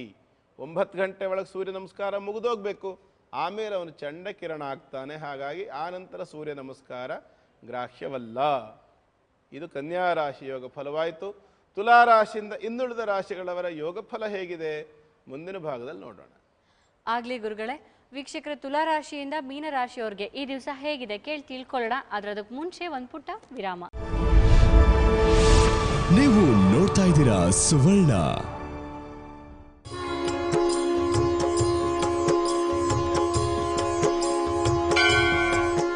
ವಿರಾಮದ ನಂತರ ಮತ್ತೊಮ್ಮೆ ತಮ್ಮೆಲ್ಲರಿಗೂ ಮಹರ್ಷಿ ದರ್ಪಣ ಕಾರ್ಯಕ್ರಮಕ್ಕೆ ಆತ್ಮೀಯ ಸ್ವಾಗತ. ತುಲಾ ರಾಶಿಯಿಂದ ಮೀನ ರಾಶಿಯವರಿಗೆ ಇವತ್ತು ಹೇಗಿದೆ ಕೇಳೋಣ ಅಲ್ವಾ? ಗುರುಗಳ ತಿಳಿಸ್ಕೊಡ್ತೀರಾ ಹೇಗಿದೆ ಇವತ್ತು? ಆಗಲೇ ಮೊದಲು ತುಲಾ ರಾಶಿ ಯೋಗ ಫಲವನ್ನು ನೋಡೋಣ. ತುಲಾ ರಾಶಿಯವರ ಯೋಗ ಫಲದ ಪ್ರಕಾರ ಇವತ್ತು ಋಣನಾಶಕ ಯೋಗ, ಅಂದರೆ ಸಾಲಬಾಧೆಯಿಂದ ಹೊರಬರತಕ್ಕಂಥ ಒಂದು ಯೋಗ. ಸಾಲ ಮಾಡಿಕೊಂಡಿದ್ದ ಪಕ್ಷದಲ್ಲಿ ಆ ಸಾಲವನ್ನು ಕಳೆದುಕೊಳ್ತಕ್ಕಂಥ ಯೋಗ ಮತ್ತು ಶತ್ರು ನಾಶವಾಗ್ತಕ್ಕಂಥ ಯೋಗ ಕೂಡ. ಅಂದರೆ ನಿಮ್ಮ ರಾಶಿಗೆ ಸಂಬಂಧಪಟ್ಟಂತೆ ಯಾರು ಸ್ವಲ್ಪ ನಿಮಗೆ ದ್ವೇಷವನ್ನು ಮಾಡ್ತಾ ಇರ್ತಾರೆ ನಿಮ್ಮ ಮೇಲೆ, ಅಂಥವರಿಂದ ಸ್ವಲ್ಪ ಮನಃಶಾಂತಿ, ಅಂಥವರನ್ನು ದೂರ ಮಾಡ್ಕೊಳ್ತಕ್ಕಂಥ ಯೋಗ ಕೂಡ ಇದೆ. ಇಷ್ಟು ಸಾಲದು ಅಂಥೇಳಿ ಇನ್ನೂ ಒಂದು ಯೋಗ ಏನಪ್ಪ ಅಂದರೆ ಸ್ವಲ್ಪ ವಿಪರೀತವಾದಂಥ ಫಲ. ಅದೇನು ಅಂತಂದರೆ ವಾಣಿಜ್ಯ ವ್ಯವಹಾರಗಳನ್ನು ಏನು ಮಾಡ್ತೀರಲ್ಲ, ಕಮರ್ಷಿಯಲ್ ಅಂತೇನು ಹೇಳ್ತೀವಲ್ಲ, ಅಂಥವರು ಸ್ವಲ್ಪ ನಷ್ಟವನ್ನು ಅನುಭವಿಸಬೇಕಾಗ್ತದೆ. ಕೆಲವು ದಿವಸಗಳ ಫಲ ಇದು, ತೀಕ್ಷ್ಣವಾದಂತಹ ಫಲ. ಹಾಗಂಥೇಳಿ ಇದು ಈಶ್ವರನ ಆರಾಧನೆಯಿಂದ ಖಂಡಿತವಾಗಲೂ ಪರಿಹಾರವನ್ನು ಹೊಂದುತ್ತೆ. ತುಲಾರಾಶಿಯವರು ಶಿವಾರಾಧನೆಯನ್ನು ಮಾಡಿ. ವೃಶ್ಚಿಕ ರಾಶಿಯವರ ಯೋಗ ಫಲವನ್ನು ನೋಡೋಣ. ವೃಶ್ಚಿಕ ರಾಶಿಯವರ ಯೋಗ ಫಲದ ಪ್ರಕಾರ ಸಪ್ತಮ ಭಾವದಲ್ಲಿರ್ತಕ್ಕಂಥ ಭಾಗ್ಯಾಧಿಪತಿ, ಅಂದರೆ ಸ್ತ್ರೀ ಮೂಲಕವಾಗಿ ಆಗ್ತಕ್ಕಂಥ ಸ್ವಲ್ಪ ಧನಾಗಮನ ಆಗ್ತದೆ. ಮತ್ತು ಲಾಭಾಧಿಪತಿ ಪಂಚಮದಿಂದ ಲಾಭಕ್ಕೆ ದೃಷ್ಟಿಯನ್ನು ಕೊಡ್ತಕ್ಕಂಥದ್ದು, ಪೂರ್ಣವಾದ ಪುರುಷ ಗ್ರಹನೊಂದಿಗೆ ಯೋಗವನ್ನು ಹೊಂದತಕ್ಕಂಥದ್ದು. ಆದರೆ ನೀಚ ಸ್ಥಾನ, ಉಚ್ಚ ಸ್ಥಾನದಿಂದ ಚಂದ್ರ, ನೀಚ ಸ್ಥಾನದಿಂದ ಬುಧ, ಹಾಗಾಗಿ ಸ್ವಲ್ಪ ವೈಪರೀತ್ಯವಾಗ್ತಕ್ಕಂಥದ್ದು. ಸ್ತ್ರೀಯರಿಂದ ಹಣ ತಗೊಳ್ತಕ್ಕಂಥ ಸಂದರ್ಭ. ವೃಶ್ಚಿಕ ರಾಶಿಯವರು ಸ್ವಲ್ಪ ಎಚ್ಚರಿಕೆಯನ್ನು ವಹಿಸ್ಕೊಂಡು ಹೆಜ್ಜೆ ಇಡೋದು ತುಂಬ ಒಳ್ಳೆಯದು. ಯಾಕೆ ಅಂತಂದರೆ ಮುಂದೆ ನಾಳೆ ದಿವಸ ಅದರಿಂದ ನಿಮಗೆ ಅಪಮಾನವಾಗ್ತಕ್ಕಂಥ ಸಾಧ್ಯತೆಗಳು ಕೂಡ ಇದೆ. ಕಾರಣ ಅಷ್ಟಮ ಭಾವದಲ್ಲಿರ್ತಕ್ಕಂಥ ಗುರುವಿನಿಂದಾಗಿ. ದ್ವಾದಶಾಷ್ಟಮ ಜನ್ಮಸ್ಥಂ ಶನಿರಂಗಾರಕೋ ಗುರು ಕುರುವಂತಿ ಪ್ರಾಣ ಸಂದೇಹಂ ಮಾನ ಹಾನಿ ಧನಕ್ಷಯ, ಎರಡನ್ನೂ ಸಹ ಯೋಚನೆ ಮಾಡಬೇಕಾಗತ್ತೆ. ಹಾಗಾಗಿ ಸ್ವಲ್ಪ ಎಚ್ಚರಿಕೆಯಿಂದ ಇರತಕ್ಕಂಥದ್ದು ಬಹಳ ಮುಖ್ಯ. ಮತ್ತು ಪಂಚಮಾಧಿಪತಿ ಕೂಡ ಕೇವಲ ಗುರುವೇ ಆಗಿರೋದರಿಂದ ವೃಶ್ಚಿಕಕ್ಕೆ ಅಶ್ವತ್ಥ ಮರದ ಪ್ರದಕ್ಷಿಣೆಯನ್ನು ಇವತ್ತು ಮಾಡಿ 16 ಸುತ್ತ ಪ್ರದಕ್ಷಿಣೆ ಮಾಡಿ 16 ನಮಸ್ಕಾರವನ್ನು ಮಾಡಿ ಬನ್ನಿ. ಖಂಡಿತವಾಗಲೂ ವೃಶ್ಚಿಕ ರಾಶಿಯವರಿಗೆ ಉತ್ತಮವಾದಂಥ ಫಲ ದೊರಕುತ್ತೆ. ಧನುರಾಶಿಯವರ ಯೋಗ ಫಲವನ್ನು ನೋಡೋಣ. ಧನುರಾಶಿಯವರ ಯೋಗ ಫಲದ ಪ್ರಕಾರ ಕರ್ಮಭಾವಾಧಿಪತಿಯ ಚತುರ್ಥ ಭಾವದ ಯೋಗ ಮತ್ತು ಅಷ್ಟಮಾಧಿಪತಿಯ ಷಷ್ಠದ ಯೋಗ, ವ್ಯಯಕ್ಕೆ ದೃಷ್ಟಿ ಇತ್ಯಾದಿಗಳನ್ನು ಯೋಚನೆ ಮಾಡಿದಾಗ ಉದ್ಯೋಗ ಸಂಬಂಧಿತವಾಗಿ ಚಿಂತೆ ಮಾಡ್ತಕ್ಕಂಥ ದಿನ. ಜೊತೆಯಲ್ಲಿ ಸ್ವಲ್ಪ ಮಟ್ಟಿಗೆ ದೈಹಿಕವಾದಂಥ ಆರೋಗ್ಯ ಹದಗೆಡ್ತಕ್ಕಂಥದ್ದು, ಔಷಧಿ ಪ್ರಯೋಗವನ್ನು ಮಾಡಿಕೊಳ್ಬೇಕಾದಂಥದ್ದು. ಜೊತೆಯಲ್ಲಿ ರಾಹುಯುತನಾದ ಶನಿಯ ದೃಷ್ಟಿ ಇರತಕ್ಕಂಥದ್ದು. ಆದ್ದರಿಂದ ಕೆಲವರಿಗೆ ರಕ್ತನಾಳಗಳಲ್ಲಿ ಸಮಸ್ಯೆ ಇರತಕ್ಕಂಥವ್ರೇನಿದ್ದೀರಾ ಅಂಥವರಿಗೆ ಸ್ವಲ್ಪ ಆಪರೇಷನ್ ಇತ್ಯಾದಿಗಳು ಕೂಡ ಬೇಕಾಗಬಹುದು ಧನುರಾಶಿಯಲ್ಲಿರ್ತಕ್ಕಂಥವರಿಗೆ. ಹಾಗಂತ ರಾಶಿಗೆ ರಾಶ್ಯಾಧಿಪತಿಯ ದೃಷ್ಟಿ ಇರತಕ್ಕಂಥದ್ದಾದ್ದರಿಂದ ಗಾಬರಿ ಆಗಬೇಡಿ, ಯಾವುದೇ ರೀತಿಯಾದಂಥ ಅಪಾಯ ಆಗೋದಿಲ್ಲ. ಖಂಡಿತವಾಗಲೂ ನಿಮಗೆ ಆಯುಷ್ಯಕಾರಕನಾಗಿರತಕ್ಕಂಥ ಶನೈಶ್ಚರ ಏಕಾದಶಿದಲ್ಲಿರ್ತಕ್ಕಂಥದ್ದು ಲಾಭಭಾವದಲ್ಲಿದ್ದಾನೆ, ಅಪಾಯ ಆಗೋದಿಲ್ಲ. ಸಮಾಧಾನದಿಂದ ನಿಶ್ಚಿಂತೆಯಿಂದ ಆಪರೇಷನ್ ಇತ್ಯಾದಿ ಆಗಬೇಕು ಅಂತ ಹೇಳಿದ್ರೆ ಮಾಡಿಸ್ಕೊಳ್ಳಿ, ಖಂಡಿತವಾಗಲೂ ಶುಭವಾಗುತ್ತೆ. ಇನ್ನು ಇದಕ್ಕೆ ಸಂಬಂಧಪಟ್ಟಂತೆ ಧನುರಾಶಿಯವರು ಗೋಪೂಜೆಯನ್ನು ಮಾಡೋದರಿಂದ ಕೂಡ ಉತ್ತಮವಾದಂಥ ಫಲವನ್ನು ತಗೊಳ್ಬಹುದು. ಲಾಭಸ್ಥಾನದಲ್ಲಿ ರಾಹು ಇರೋನಾದ್ರಿಂದ ಆ ಒಂದು ದೇವತಾರಾಧನೆ ಅಂದರೆ ಗೋಪೂಜೆಯನ್ನು ಮಾಡ್ತಕ್ಕಂಥದ್ರಿಂದ ಒಳ್ಳೆಯ ಫಲ ದೊರಕುತ್ತೆ. ಮಕರ ರಾಶಿ ಯೋಗ ಫಲವನ್ನು ನೋಡೋಣ. ಮಕರ ರಾಶಿಯವರ ಯೋಗ ಫಲದ ಪ್ರಕಾರ ಉತ್ತಮವಾಗಿರತಕ್ಕಂಥ ದಿನ. ಸಪ್ತಮಾಧಿಪತಿಯಾಗಿ ಚಂದ್ರ ಲಾಭಕ್ಕೆ ದೃಷ್ಟಿಯನ್ನು ಕೊಡ್ತಿದ್ದಾನೆ. ಕೆಲವು ದಿವಸಗಳಿಂದ ಸ್ವಲ್ಪ ಮಕರ ರಾಶಿಯವರು ಏನು ಸ್ವಲ್ಪ ಕೋಲ್ಡ್ ವಾರ್ ಇತ್ಯಾದಿಗಳನ್ನು ಮಾಡ್ಕೊಳ್ತಾ ಇದ್ದೀರಾ. ಮನೆಯಲ್ಲಿ ಚಿಕ್ಕ ಚಿಕ್ಕ ವಿಚಾರಕ್ಕಾಗಿ ಮನಸ್ತಾಪ ಮಾಡ್ಕೊಳ್ಳುವಂಥದ್ದು, ಜಗಳ ಆಡುವಂಥದ್ದು, ವಿಶ್ವಾಸವನ್ನು ಹಾಳು ಮಾಡ್ಕೊಳ್ತಕ್ಕಂಥದ್ದು, ಅನ್ಯೋನ್ಯತೆಯನ್ನು ಮುರ್ಕೊಳ್ತಕ್ಕಂಥದ್ದು, ಈ ಎಲ್ಲ ಒಂದು ದೃಷ್ಟಿಯಿಂದ ಯೋಚನೆ ಮಾಡಿದಾಗ ಸ್ವಲ್ಪ ಮಟ್ಟಿಗೆ ಮನಸ್ಸು ನೋವನ್ನು ತಿಂತಾ ಇತ್ತು. ಆದರೆ ಇವತ್ತೇನಾಗಿದೆ, ಆ ಒಂದು ಸ್ಥಿತಿ ಪರಿಹಾರವಾಗಿದೆ. ಜೊತೆಯಲ್ಲಿ ತೃತೀಯ ಭಾವಕ್ಕೆ ಬುಧನ ಪ್ರವೇಶವಾಗಿದೆ, ಷಷ್ಠಾಧಿಪತಿಯಾಗಿ ಭಾಗ್ಯಾಧಿಪತಿಯೂ ಹೌದು. ಹಾಗಾಗಿ ಒಳ್ಳೆಯ ಒಂದು ಫಲ ಇದೆ. ಚಂದ್ರನ ದೃಷ್ಟಿ ಲಾಭಕ್ಕೆ ಇರತಕ್ಕಂಥದ್ದಾದ್ದರಿಂದ ಇನ್ನಷ್ಟು ಉತ್ತಮವಾದಂಥ ಫಲ ಇದೆ. ತಲೆಬಿಸಿ ಮಾಡ್ಕೊಳ್ತಕ್ಕಂಥ ಅನಿವಾರ್ಯತೆ ಇಲ್ಲ. ಇನ್ನು ಪಂಚಮಾಧಿಪತಿಗೆ ಸಂಬಂಧಪಟ್ಟಂಥದ್ದು ಇಲ್ಲಿ ಆರಾಧನೆ ಬಹಳ ಮುಖ್ಯ. ಅಲ್ಲಿ ಚಂದ್ರ ಇದ್ದಾನೆ. ಹಾಗಾಗಿ ಗಣಪತಿ, ಲಕ್ಷ್ಮಿ, ಸರಸ್ವತಿ ಈ ಮೂರು ದೇವತೆಗಳನ್ನು ಒಂದೇ ಫೋಟೋದಲ್ಲಿ ಇರ್ತದೆಯಲ್ಲ, ಎಲ್ಲರೂ ನೋಡಿರ್ತೀರ. ಆ ಒಂದು ಫೋಟೋವನ್ನು ಇಟ್ಕೊಂಡು ಇವತ್ತು ಪೂಜೆ ಮಾಡಿಕೊಳ್ಳಿ. ಯಾಕೆಂದರೆ ಚತುರ್ಥ ಭಾವದಲ್ಲಿ ಕೇತು ಇದ್ದಾನೆ, ಗಣಪತಿ ಸಂಬಂಧ ಆಯಿತು. ರಾಶ್ಯಾಧಿಪತಿಯಿಂದ ಪಂಚದಲ್ಲಿರ್ತಕ್ಕಂಥದ್ದನ್ನು ನೋಡಿದಾಗ ಶುಕ್ರ ಆಗ್ತಾನೆ, ಲಕ್ಷ್ಮಿ ಆಯಿತು. ಸಪ್ತಮ ಸ್ಥಾನಾಧಿಪತಿ ಚಂದ್ರ, ಸಾತ್ವಿಕವಾಗಿರ್ತಕ್ಕಂತಹ ಸ್ತ್ರೀ ದೇವತೆ ಬೇಕು, ಆದ್ದರಿಂದ ಸರಸ್ವತಿ. ಗಣಪತಿ, ಲಕ್ಷ್ಮಿ, ಸರಸ್ವತಿ ಮೂರು ದೇವತೆಗಳನ್ನು ಪೂಜಿಸಿಕೊಂಡು ಆನಂತರ ನಿಮ್ಮ ಕೆಲಸ ಕಾರ್ಯಗಳನ್ನು ಮಾಡಿದರೆ ಮಕರ ರಾಶಿಯವರಿಗೆ ಇವತ್ತು ಉತ್ತಮವಾದಂಥ ಫಲ ಖಂಡಿತವಾಗಿ ದೊರಕತ್ತೆ. ಕುಂಭರಾಶಿಯವರ ಯೋಗ ಫಲವನ್ನು ನೋಡೋಣ. ಕುಂಭರಾಶಿಯವರ ಯೋಗ ಫಲದ ಪ್ರಕಾರ ಸಪ್ತಾಂಕ ದ್ವಿಕ ಪಂಚಗಸ್ತು ಶುಭದಃ ಅಂತ ಹೇಳ್ತಾರೆ. ಪಂಚಮ ಭಾವದಲ್ಲಿರ್ತಕ್ಕಂತಹ ಗುರುವಿನಿಂದಾಗಿ ಒಳ್ಳೆಯ ಯೋಗ ಇರತಕ್ಕಂಥದ್ದು. ಚತುರ್ಥ ಭಾವದಲ್ಲಿರ್ತಕ್ಕಂಥ ಷಷ್ಠಾಧಿಪತಿ ಶತ್ರುಗಳ ನಾಶವಾಗ್ತಕ್ಕಂಥದ್ದು, ಶತ್ರುಗಳಿಂದ ಪರಿಹಾರ ಅಂದರೆ ಶತ್ರುಗಳ ಪೀಡೆಯಿಂದ ಪರಿಹಾರವನ್ನು ಹೊಂದತಕ್ಕಂಥದ್ದು. ಅದರಲ್ಲೂ ವಿಶೇಷವಾಗಿ ಹೆಣ್ಣು ಮಕ್ಕಳಿಗೆ ಅನ್ವಯಿಸ್ತಕ್ಕಂಥದ್ದು ಈ ಫಲ. ಯಾರು ನಿಮ್ಮ ಶತ್ರುಗಳಿದ್ದಾರೆ ಕುಂಭರಾಶಿಯ ಹೆಣ್ಣು ಮಕ್ಕಳಿಗೆ, ಅವರ ಪೀಡೆ ಖಂಡಿತವಾಗಿ ಇವತ್ತು ಕಡಿಮೆ ಆಗ್ತದೆ. ಹಾಗೆ ಕಡಿಮೆ ಆಗಬೇಕು ಅಂದರೆ ಹೇಗೆ ಸಾಧ್ಯ? ಇದಕ್ಕೆ ಸಂಬಂಧಪಟ್ಟಂತಹ ವಿರಾಟ ಪುರುಷನ ಆರಾಧನೆಯನ್ನು ಮಾಡಿ. ವಿರಾಟ ಪುರುಷ ಅಂದರೆ ನಿಮಗೆ ಗೊತ್ತಿಲ್ಲ ಅಲ್ವಾ? ಹಾಗಾಗಿ ವೆಂಕಟೇಶ್ವರನನ್ನು ಆರಾಧನೆ ಮಾಡಿ. ಯಾಕೆ ಅಂದರೆ ಪೂರ್ಣ ವಿರಾಟ ಪುರುಷ ಸ್ವರೂಪ ಯಾರದಪ್ಪ ಅಂದರೆ ಕೇವಲ ವೆಂಕಟೇಶ್ವರನದ್ದು. ಹಾಗಾಗಿ ವೆಂಕಟೇಶ್ವರನ ಆರಾಧನೆಯನ್ನು ಮಾಡಿದರೆ ಕುಂಭರಾಶಿಯವರ ಎಲ್ಲ ಸಮಸ್ಯೆಗಳು ಇವತ್ತು ಖಂಡಿತವಾಗಿ ಪರಿಹಾರವಾಗತ್ತೆ. ಕೊನೆಯದಾಗಿ ಮೀನರಾಶಿ. ಮೀನರಾಶಿಯವರ ಯೋಗ ಫಲದ ಪ್ರಕಾರ ತೃತೀಯ ಭಾವದಲ್ಲಿ ಚಂದ್ರ ಇರತಕ್ಕಂಥದ್ದು ಮಾನಸಿಕವಾಗಿರತಕ್ಕಂಥ ಸಮಾಧಾನದ ದಿನ. ಅವನಿಗೆ ಯಾವುದೇ ಒಂದು ಕ್ರೂರ ಗ್ರಹಗಳ ದೃಷ್ಟಿ ಇಲ್ಲ, ಉಚ್ಚ ಸ್ಥಿತಿಯಲ್ಲಿದ್ದಾನೆ ಕೂಡ, ಒಳ್ಳೆಯ ಫಲವನ್ನು ಕೊಡ್ತಾನೆ. ಹಾಗಾಗಿ ಇವತ್ತು ಯೋಚನೆ ಮಾಡ್ತಕ್ಕಂಥದ್ದಿಲ್ಲ. ಪಂಚಮಾಧಿಪತಿ ಮಕ್ಕಳ ವಿಚಾರದಲ್ಲಿ ಕೂಡ ಚೆನ್ನಾಗಿದೆ, ಯೋಚನೆ ಮಾಡಬೇಡಿ. ಅಷ್ಟಮ ಭಾವದಲ್ಲಿದ್ದಾನೆ ಶನಿ, ಸ್ವಲ್ಪ ಮಟ್ಟಿಗೆ ಧನನಾಶವನ್ನು ಮಾಡ್ತಾನೆ. ಅಂದರೆ ಧನಭಾವಕ್ಕೆ ದೃಷ್ಟಿ ಕೊಡ್ತಕ್ಕಂಥ ಯೋಗವಾಗಿರೋದ್ರಿಂದ ನಿಮ್ಮ ಕೈಯಿಂದ ಸ್ವಲ್ಪ ಹಣವನ್ನು ವ್ಯಯ ಮಾಡಿಸ್ತಾನೆ.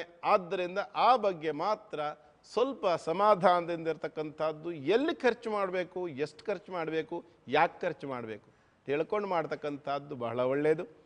ಹಾಗಾಗಿ ಅದು ಅಲ್ಲದೆ ಚತುರ್ಥ ಭಾವದಲ್ಲಿರ್ತಕ್ಕಂಥ ಗುರುವಿನಿಂದಾಗಿ ಖಂಡಿತವಾಗಲೂ ಉತ್ತಮವಾದಂಥ ಫಲ ದೊರಕತ್ತೆ. ಯೋಚನೆ ಮಾಡೋದು ಬೇಡ. ಮೀನರಾಶಿಯವರು ಇವತ್ತು ಪ್ರಧಾನವಾಗಿ ನೀವಿಷ್ಟಪಡ್ತಕ್ಕಂಥ ಯಾವುದಾದ್ರೂ ಒಂದು ಗುರು ಸಂಬಂಧಿತವಾದ ಕ್ಷೇತ್ರಕ್ಕೆ ಪ್ರಯಾಣ ಹೋಗ್ತಕ್ಕಂಥದ್ದು, ಅಥವಾ ಗುರುವಿನ ದರ್ಶನವನ್ನು ಮಾಡ್ತಕ್ಕಂಥದ್ದು, ಗುರುವಿನ ಪೂಜೆಯನ್ನು ಮಾಡ್ತಕ್ಕಂಥದ್ದು ಖಂಡಿತವಾಗಿಯೂ ನಿಮಗೆ ಒಳ್ಳೆಯ ಫಲವನ್ನು ಕೊಡುತ್ತೆ. ಯೋಚನೆ ಮಾಡೋದು ಬೇಡ. ಇದೇ ರೀತಿಯಾಗಿರ್ತಕ್ಕಂಥದ್ದು ಇವತ್ತಿನ 12 ರಾಶಿಗಳವರ ಯೋಗ ಫಲ. ಎಲ್ಲರಿಗೂ ಸಹ ಶುಭವಾಗಲಿ. ಎಲ್ಲರೂ ಸಹ ಇವತ್ತಿನ ದಿನವನ್ನು ಆನಂದದಿಂದ ಕಳೆಯುವಂತೆ ಭಗವಂತ ಅನುಗ್ರಹ ಮಾಡಲಿ. ಧನ್ಯವಾದಗಳು ಗುರುಗಳೇ. ಎಲ್ಲ ರಾಶಿಯವರಿಗೆ ಈ ದಿವಸ ಹೇಗಿದೆ ಅಂತ ತಿಳಿಸ್ಕೊಟ್ಟಿದ್ದಕ್ಕಾಗಿ. ವೀಕ್ಷಕರಿಗೊಂದು ವಿರಾಮ. ವಿರಾಮದ ನಂತರ ಕಾರ್ಯಕ್ರಮ ಮುಂದುವರಿಯುತ್ತೆ. ನೀವು ನೋಡ್ತಾ ಇದ್ದೀರಾ ಸುವರ್ಣ.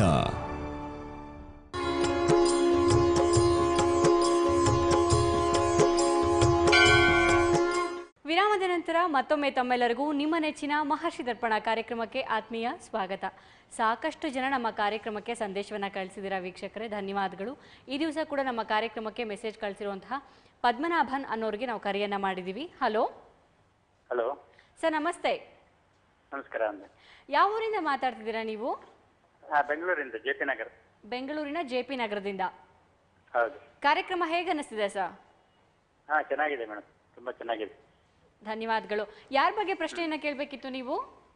ನಮ್ಮ 2ನೇ ಮಗ ಇದ್ದಾನೆ. ಹಾ, ಅವನಿಗೆ ಮದುವೆ ವಿಷಯ ಇನ್ನು ಮದುವೆ ಸೆಟ್ಲ್ ಆಗಿಲ್ಲ. ಆಗ್ಲಿ. ಅವ್ರ ಹೆಸರೇನು ಅಂತ ಹೇಳ್ತೀರಾ? ಮಧುಸೂದನ್. ಮಧುಸೂದನ್. ಮಧುಸೂದನ್. ಅವ್ರು ಹುಟ್ಟಿದ ದಿನಾಂಕ ಸರ್? 18th May ಹಾ 1982. 1982. ಸಮಯ ಸರ್? ಟೈಮಿಂಗ್ಸ್ ಗೊತ್ತಾ ಯಾವ ಟೈಮಲ್ಲಿ ಹುಟ್ಟಿದಂತ? 5 ಗಂಟೆ ಬೆಳಗ್ಗೆ. ಬೆಳಿಗ್ಗೆ 5 ಗಂಟೆಗೆ. ಆಗ್ಲಿ ಸರ್, ಗುರೂಜಿ ಇದ್ದಾರೆ, ಮಾತಾಡಿ ಅವ್ರ ಜೊತೆ. ನಮಸ್ಕಾರ ಸರ್. ನಮಸ್ಕಾರ. ಚೆನ್ನಾಗಿದ್ದೀರಾ ಪದ್ಮನಾಭನ್ ಅವರೇ? ಸರ್ ತುಂಬಾ ಸಂತೋಷ ನಿಮ್ಮನ್ನ ಮೀಟ್ ಮಾಡೋದಕ್ಕೆ. ಆಗಲಿ, ಸಂತೋಷ. ನಮ್ಮ ಹುಡುಗ ಎರಡನೇವನು, ಅವನ ಡೇಟ್ ಆಫ್ ಬರ್ತ್ ಹೇಳ್ದಂಗೆ 18 May 1982. ಹಾ ಗೊತ್ತಾಯ್ತು, ಕೇಳಿಸ್ಕೊಂಡೆ. ಪದ್ಮನಾಭನ್ ಅವರೇ, ನಿಮ್ಮ ಮಗನ ನಕ್ಷತ್ರ ಯಾವುದು? ಪೂರ್ವಭಾದ್ರ 3ನೇ ಪಾದ. ಪೂರ್ವಾಭಾದ ನಕ್ಷತ್ರ, ಕುಂಭರಾಶಿ, 82ನೇ ಇಸ್ವಿಯಲ್ಲಿ ಹುಟ್ಟಿರ್ತಕ್ಕಂಥದ್ದು. ಆಗಲಿ, ನಾನು ಈಗ ಆರೂಢ ಪ್ರಶ್ನೆ ಲಗ್ನದಲ್ಲಿ ನೋಡ್ತೀನಿ ಏನು ಸಮಸ್ಯೆ ಇದೆ ನಿಮ್ಮ ಮಗನಿಗೆ ಅಂತ. ಯಾಕೆಂದ್ರೆ ವರ್ಷ 32 ನಡೀತಾ ಇದೆ ಈಗ. ಹಾಗಾಗಿ ಈ ಒಂದು ವಿವಾಹಕ್ಕೆ ಯಾಕೆ ವಿಳಂಬ ಆಗ್ತಾ ಇದೆ ಅಂತ ನೋಡೋಣ. ಸರ್ ಹಾಗೆ ಲೈನ್ ನಲ್ಲಿರಿ, ಒಂದ್ 2 ನಿಮಿಷದ ನಂತರ ಗುರುಗಳು ಮತ್ತೆ ನಿಮ್ ಜೊತೆ ಮಾತಾಡ್ತಾರೆ, ಆಯ್ತಾ? ಹಾಗೆ ಗುರುಗಳು ಪರಿಹಾರ ಹೇಳುವಾಗ ದಯವಿಟ್ಟು ಮಧ್ಯ ಏನು ಮಾತಾಡ್ಬೇಡಿ. ಹಾ,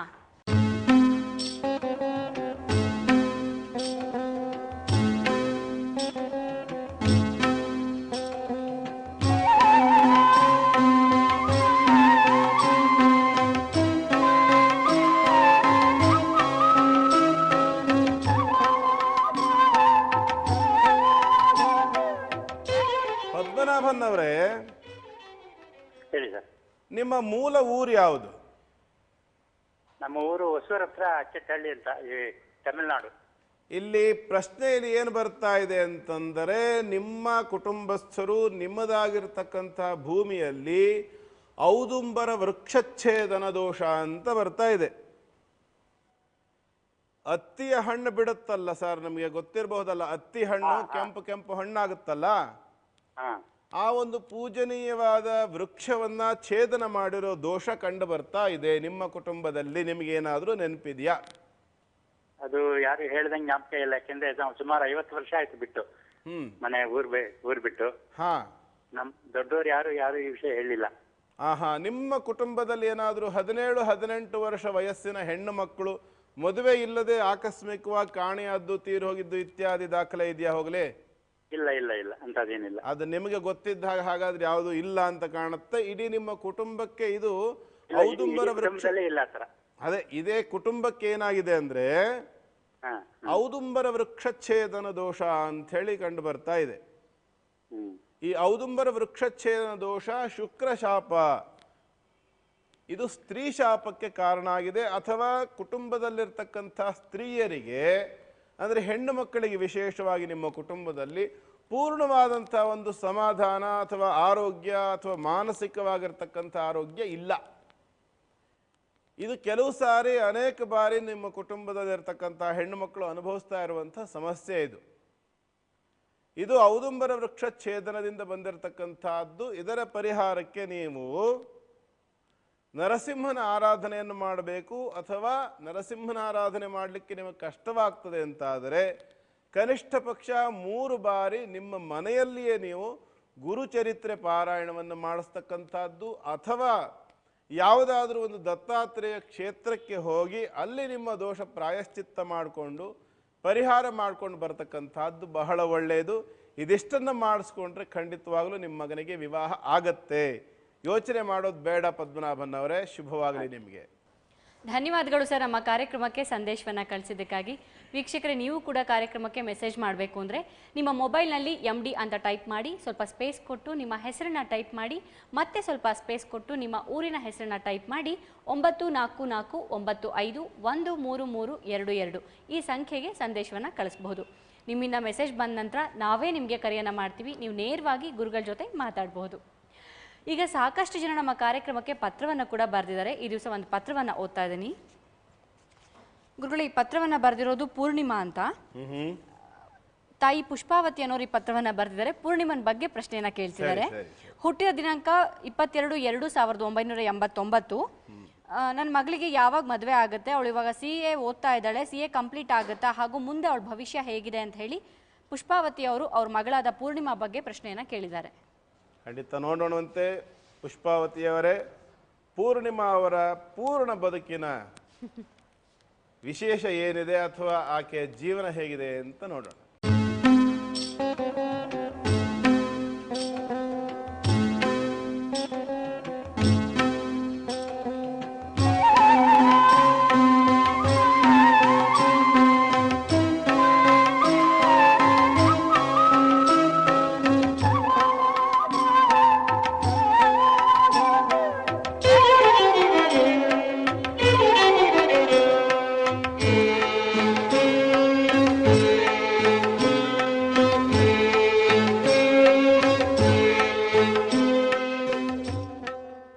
ಪುಷ್ಪಾವತಿಯವರೇ, ನಿಮ್ಮ ಮಗಳು ಪೂರ್ಣಿಮಾ ಬಗ್ಗೆ ಪ್ರಶ್ನೆಯನ್ನು ಕೇಳಿದ್ದೀರಾ. ಸಪ್ತಾಂಕ ದ್ವಿಕ ಪಂಚಗಸ್ತು ಶುಭದಃ ಅಂತ ಹೇಳ್ತಾರೆ. ಪಂಚಮ ಭಾವದಲ್ಲಿ ಗುರು ಬಂದಿರತಕ್ಕಂಥದ್ದು ಪೂರ್ಣವಾದ ದೈವಾನುಗ್ರಹ ಇದೆ. ಯೋಚನೆ ಮಾಡೋದು ಬೇಡ. ಖಂಡಿತವಾಗಿ ಆಕೆಗೆ ಈಗ ಏನು ಆಕೆ ಅಧ್ಯಯನ ಮಾಡ್ತಾ ಇದ್ದಾಳೆ ಅದರಲ್ಲಿ ಅವಳಿಗೆ ನೈಪುಣ್ಯತೆ ಬಂದೇ ಬರುತ್ತೆ. ಗುರುವಿನ ಅನುಗ್ರಹ ಇದೆ, ದೈವಾನುಗ್ರಹ ಇದೆ, ಏನೂ ಚಿಂತೆ ಮಾಡಬೇಕಾದ್ದಿಲ್ಲ. ಒಳ್ಳೆ ರೀತಿಯಲ್ಲಿ ಆಕೆ ಜೀವನ ಅನ್ನುವಂಥದ್ದು ನಡೆಯುತ್ತೆ. ಗಾಬರಿ ಆಗೋದು ಬೇಡ. ವಯಸ್ಸೇನೀಗ ಹೇಳುವಂಥ ವಿಶೇಷವಾಗಿ ಆಗಿಲ್ಲ. 24 ತುಂಬಿದೆ, 25 ನಡೀತಾ ಇದೆ. ಹಾಗಾಗಿ ವಿವಾಹಕ್ಕೆ ಯೋಗ್ಯವಾಗಿರ್ತಕ್ಕಂಥದ್ದು CA ಮುಗಿದ ಕೂಡಲೇ ವಿವಾಹವನ್ನು ಮಾಡಿಬಿಡಿ, ಏನು ತೊಂದರೆ ಇಲ್ಲ. ಯಾಕೆ ಅಂತಂದರೆ ಬಹುಶಃ ಹಸ್ತ ನಕ್ಷತ್ರ ಅಂತ ಅಂದ್ಕೊಳ್ತೀನಿ, ಪೂರ್ಣಿಮಾ ಅಂತ ಇರೋದ್ರಿಂದ. ಪೂರ್ಣಿಮಾ ಅನ್ನೋ ಅಕ್ಷರಕ್ಕೆ ಪೂಷ ನಾಢ 4 ಅಕ್ಷರಕ್ಕೆ ಹಸ್ತ ನಕ್ಷತ್ರವಾಗುತ್ತೆ. ಏಕಾದಶಿ ಭಾವಕ್ಕೆ ಬರ್ತಾನೆ ಗುರು. ಹಾಗಾಗಿ ಜುಲೈ ತಿಂಗಳ ನಂತರದಲ್ಲಿ ಆಕೆಯ CA ಏನು ಅಧ್ಯಯನ ಇದೆ, ಅಭ್ಯಾಸ ಪೂರ್ತಿ ಮುಗಿದ ನಂತರದಲ್ಲಿ ವಿವಾಹವನ್ನು ಮಾಡಿ ಖಂಡಿತವಾಗಲೂ ಆಕೆಯ ಭವಿಷ್ಯ ಚೆನ್ನಾಗಿದೆ. ಯೋಚನೆ ಮಾಡ್ತಕ್ಕಂಥ ಅನಿವಾರ್ಯತೆ ಇಲ್ಲ. ಆಕಸ್ಮಿಕವಾಗಿ ಅವಳಿಗೆ ಏನಾದರೂ ಸಮಸ್ಯೆ ಕಂಡು ಬರ್ತದೆ ಅಂತ ಆದರೆ, ಅಂಥ ಅನುಮಾನ ನಿಮಗೆ ಬಂದರೆ ಆಕೆಯ ಕೈಯಿಂದ ನೀವು ಅಶ್ವತ್ಥ ಪ್ರದಕ್ಷಿಣೆಯನ್ನು ಪ್ರತಿದಿನ 16 ಸುತ್ತು ಪ್ರದಕ್ಷಿಣೆ, 16 ನಮಸ್ಕಾರ, 16 ದಿನ ಈ ರೀತಿಯಾಗಿ ಒಂದು 5-6 ಬಾರಿ ಮಾಡಿಸ್ಬೇಕಾಗತ್ತೆ. ಆಗಾಗ 2-3 ತಿಂಗಳು ಗ್ಯಾಪ್ ಬಿಟ್ಟು ಮಾಡಿಸೋದ್ರಿಂದ ಖಂಡಿತವಾಗಿ ಆಕೆಯ ಭವಿಷ್ಯದಲ್ಲಿ ಯಾವುದೇ ಸಮಸ್ಯೆ ಬರದೇ ಇರುವಂಥ ರೀತಿಯಲ್ಲಿ ಆಕೆಯ ಜೀವನ ಒಳ್ಳೆ ರೀತಿಯಲ್ಲಿ ನಡೆಯುತ್ತೆ. ಯೋಚನೆ ಮಾಡಬೇಡಿ. ಶುಭವಾಗಲಿ ನಿಮಗೆ. ಧನ್ಯವಾದಗಳು ನಮ್ಮ ಕಾರ್ಯಕ್ರಮಕ್ಕೆ ಪತ್ರವನ್ನು ಬರೆದಿದ್ದಕ್ಕಾಗಿ. ವೀಕ್ಷಕರೇ, ನೀವು ಕೂಡ ನಮ್ಮ ಕಾರ್ಯಕ್ರಮಕ್ಕೆ ಪತ್ರವನ್ನು ಬರೀಬಹುದು. ದಯವಿಟ್ಟು ಯಾರು ಪತ್ರವನ್ನು ಬರೀತಿದ್ದೀರೋ ಅವ್ರ ಹೆಸರು ಹಾಗೂ ನೀವು ಯಾರ ಬಗ್ಗೆ ಪ್ರಶ್ನೆಯನ್ನು ಕೇಳ್ತಿದ್ದೀರೋ ಅವ್ರ ಹೆಸರು ಎರಡನ್ನೂ ಬರೆದು ಕಳಿಸಿ. ಯಾರ ಬಗ್ಗೆ ಪ್ರಶ್ನೆಯನ್ನು ಕೇಳ್ತಾ ಇದ್ದೀರೋ ಅವರ ಹುಟ್ಟಿದ ದಿನಾಂಕ ಹಾಗೂ ಸಮಯವನ್ನು ಬರೆದು ಕಳಿಸಿದ್ರೆ ತುಂಬಾ ಒಳ್ಳೆಯದಾಗುತ್ತೆ. ಹಾಗೂ ಸಾಧ್ಯವಾದಷ್ಟು ನಿಮ್ಮ ಪತ್ರ ಸರಳವಾಗಿರಲಿ. ಗುರುಗಳೇ, ಈ ದಿವಸ ನೀವು ನೀಡಿದಂತಹ ಎಲ್ಲ ಮಾರ್ಗದರ್ಶನಕ್ಕೆ ಎಲ್ಲ ವೀಕ್ಷಕರ ಪರವಾಗಿ ಧನ್ಯವಾದಗಳು. ಸರ್ವೇ ಜನ ಸುಖಿನೋ ಭವಂತು. ಪ್ರಪಂಚದಲ್ಲಿರ್ತಕ್ಕಂಥ ಪ್ರತಿಯೊಬ್ಬರಿಗೂ ಸಹ ಭಗವಂತ ಕೇವಲ ಒಳ್ಳೆಯದನ್ನೇ ಮಾಡಲಿ. ವೀಕ್ಷಕರೇ, ಈಗೊಂದು ವಿರಾಮದ ನಂತರ ಮಹರ್ಷಿ ದರ್ಪಣ ಕಾರ್ಯಕ್ರಮ ಮುಂದುವರಿಯುತ್ತೆ. ನೀವು ನೋಡ್ತಾ ಇದ್ದೀರಾ ಸುವರ್ಣ.